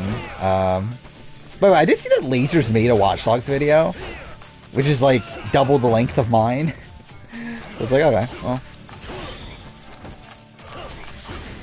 I'm sure his video is like a billion times better than mine.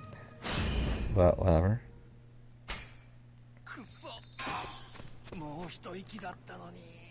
120 characters you can recruit?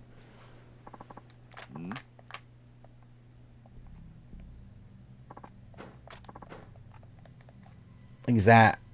Like, I don't even know how that... I don't know how the game works. But it's like... Are they that, like, unique from each other? I think Hunter has a chance of being on 50. He has a chance. Like, I think the issue, like if this was a situation where we had a returnee season, like a few seasons ago, I would say he would actually be, like, very likely to be on 50. I think the issue for him comes from the fact that there are just so many people in the pool of people that can come back. But like, considering he does seem to be like a casual fan favorite as well, I would not be shocked if Hunter is on 50. A lot of people were contacted, but I haven't been keeping track. Okay, yeah. Are there even 120 named Last of Us characters? Probably not, right?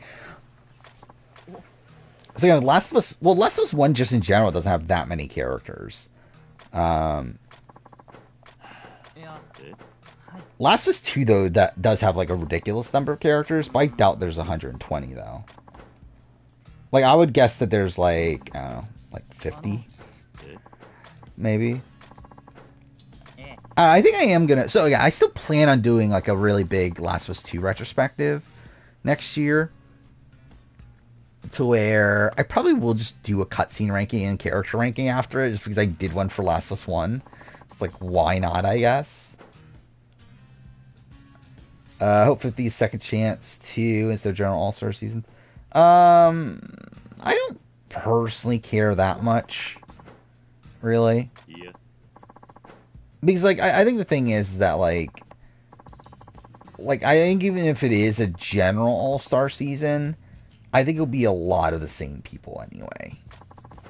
It's just that in that situation, like, you can have the likes of, like, Marianne, you can have Jam Jam, you can have D, you can have, I don't know who else would be in consideration, but I don't know, I think it'll be a lot of the same people anyway. Like, obviously, yeah, in that situation, okay, you can, like, possibly see, like, Suri on there, and, like, I don't know, maybe a chance of Buster Romp. I doubt it, but still. But I think it would largely end up being the same grouping of people.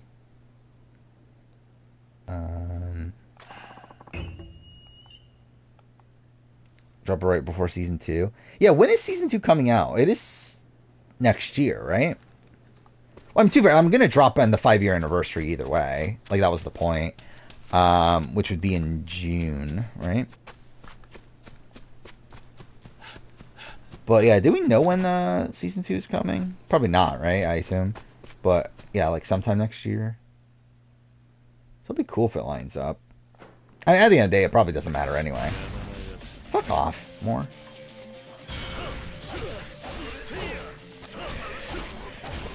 I wish someday Ben Shapiro is on Survivor. Why?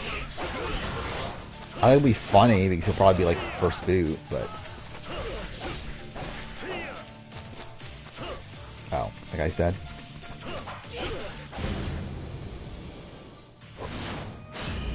He would die, he would die due to overdose of woke. What a quote.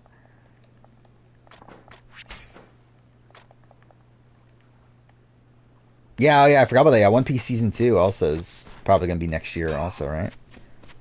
Well, I mean, I believe it. I believe they said that it will be 2025. Which, yeah, I'll probably do videos on both those shows. Oh, fuck. Is this another sub-story? Has there ever been a working politician on the show before? I mean, there's literally one right now in Survivor Quebec. Which is funny. Survivor US though, I don't believe so.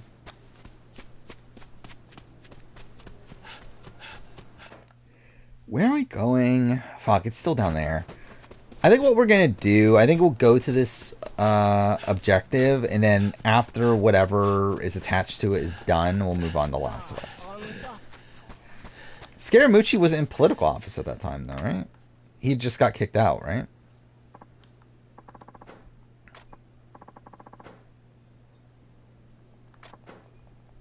Or are we just saying, like, any known politician? I guess, like, my interpretation of that was, like, anyone that's still in office. Again, I know what he would. I'm saying that, like, my assumption was that he, like, the question was, like, someone that's still in that role. And also, like, Omarosa would be, like, an answer if that was the case, too. Yeah, that's what I'm saying. Like, Sebastian from Quebec counts. I think Kylan is probably, especially against the field that he's up against. Oh my god, dude, fuck off. Like, all this. Why can't you skip, like, these sections? Like, you can cutscenes.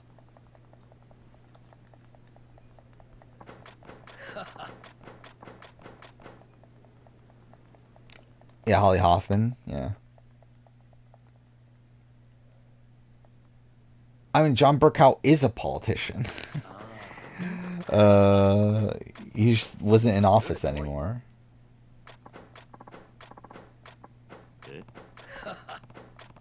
Oh my god, dude. Like, fuck off with all this.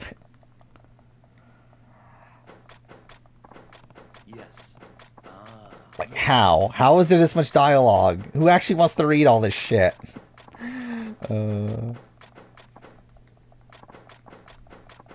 This is actually so stupid. How is this still going on? No, Nick wasn't. Nick didn't even hold an office at that point. Like, I think at that point he was still a public defender, wasn't he?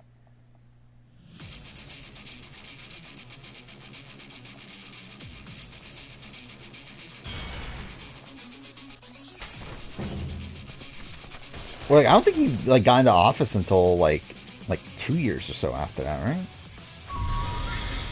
What was this? Okay. Fucking what? Doing Red Dead now? When did this come out originally again? This was post Red Dead, right? That was so dumb. Great. Yeah, great. That's definitely great.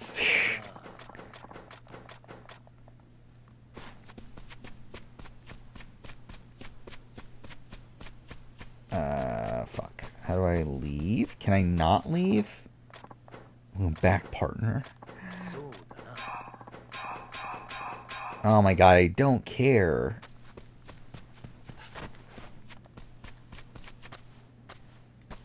Oh, there, leave. Cool. Alright. Where am I now? I'm like literally in the same spot again, aren't I?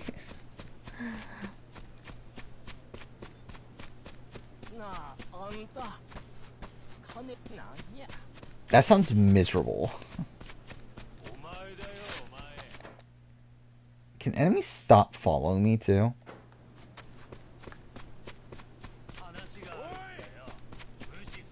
I wish you could turn off random encounters in this game. Or like in Yakuza in general. It's just fucking annoying. Which obviously is like kind of, I don't know, is that the point? I don't even know what. Actually, what is genuinely the, like, obviously it's like to get money and that sort of thing, but like still, it's like do people actually think that's fun? Just be like stopped down to do a fucking fight every like 2 seconds. Okay, so it's further down here.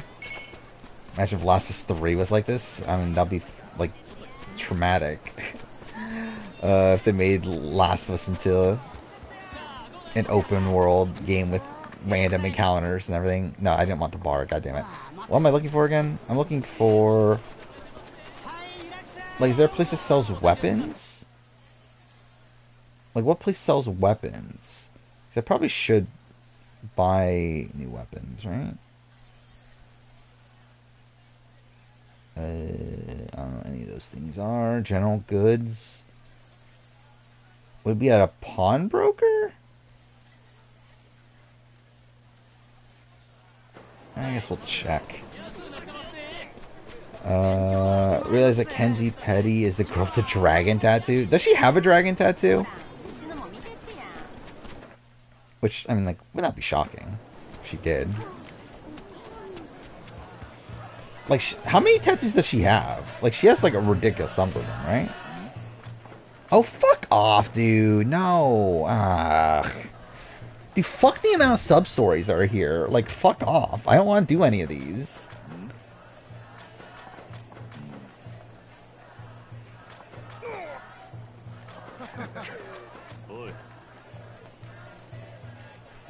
I think it would be miserable if there was a fucking open world. Like, I think that would be like,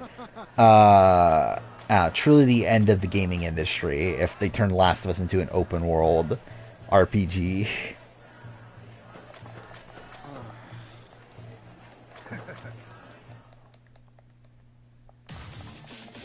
Fuck off. I actually have to really do this. Alright, no, I don't want that mode. Cool.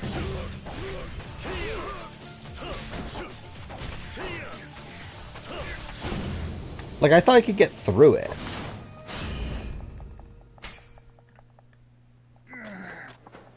I watched both versions of Girl with the Girl with the Dragon Tattoo. I never watched the American sequels, though. I did watch the Swedish ones. A Red Dead Last of Us would be fun. Would it, though?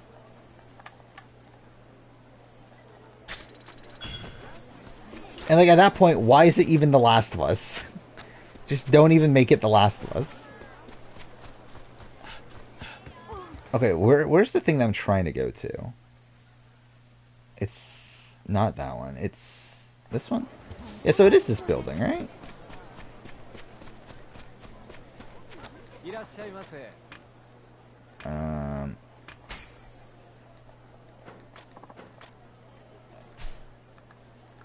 Oh, this is all just... Well, cool. Can you not buy new... Like, where do you buy weapons from, then?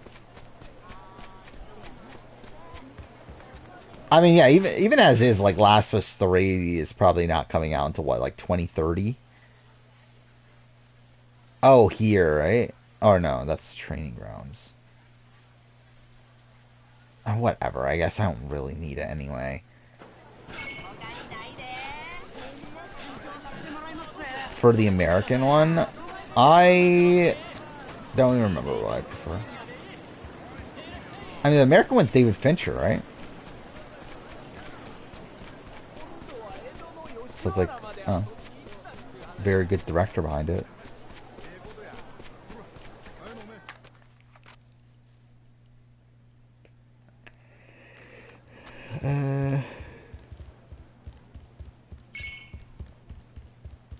Alright, so yeah, I'll do whatever this is here, and then I'll end for tonight. Well, not end stream, but like end playing this on Last of Us.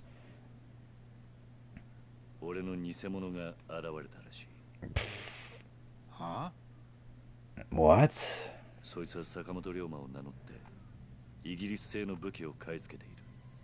How many books are there?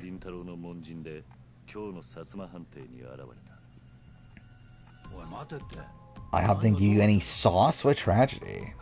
I can't even tell you the last time I had IHOP. Like, it's probably, like, legitimately been, like, I don't know, like, over 10 years. Can I order IHOP right now? Oh, yeah, I can. Imagine I just ordered IHOP right now. Well, I haven't, like, bothered looking at prices for, like, breakfast stuff in forever. This is, like, kind of pricey. Breakfast samplers, $18 on DoorDash. 2 eggs, 2 custom cure hickory bacon, bacon strips, 2 pork sausage links, 2 cuts of ham, hash browns, 2 pancakes. This is a decent amount of stuff, but still. Um, you're gonna kill someone? I mean, hopefully you don't do that. That'd not be ideal. Imagine you fucking go to IHOP and you fucking, or like you like DoorDash IHOP and you fucking order a chicken sandwich. I love that's literally one of the options.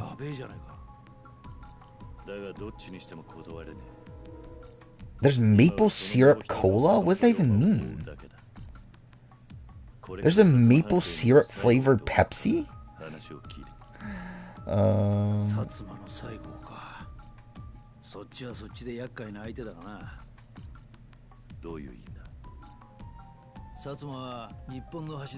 even like a there's like nothing even on the menu that's like under $13 on DoorDash.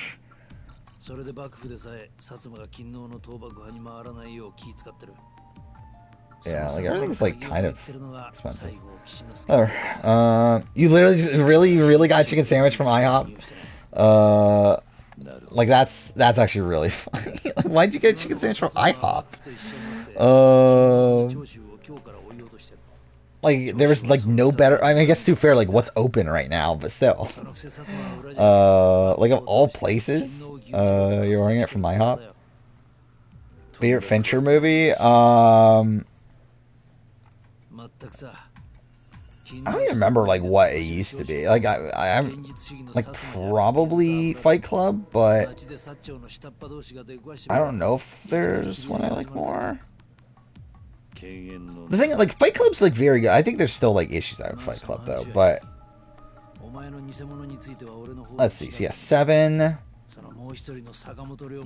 The game, Fight Club, Panic Room, Zodiac. Yeah, I would say still probably Fight Club.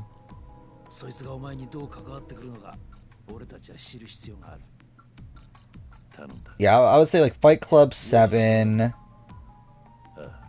Zodiac, and maybe Gone Girl are probably my like top 4. Maybe Social Network would be like in there too. Just wanted the appetizer sampler, but you need a meal too. Well, there you go. Oh, okay, that's it for this. With maple poutine. I mean, that sounds decent, actually. I've never had proper poutine, though. I have stopped peanut butter on my toast. I stopped getting that. Or stop putting butter. I'm a fucking idiot, not peanut butter. But stop putting butter on toast. Well, that's kind of dumb. Do I follow Ren Davis on Reddit? No, but I see his post on the Edgic community. Um, Thoughts on vegetable oil? It's a type of oil. All right. So yeah, we'll save here. Didn't I could have sworn I made another save, didn't I? Whatever. All right. So I'll change up to well, I don't like use oil typically, but either way. Yeah, we'll move on to Last of Us. So again, stream will cut out for like 30 seconds, and then we'll be back. So see you then.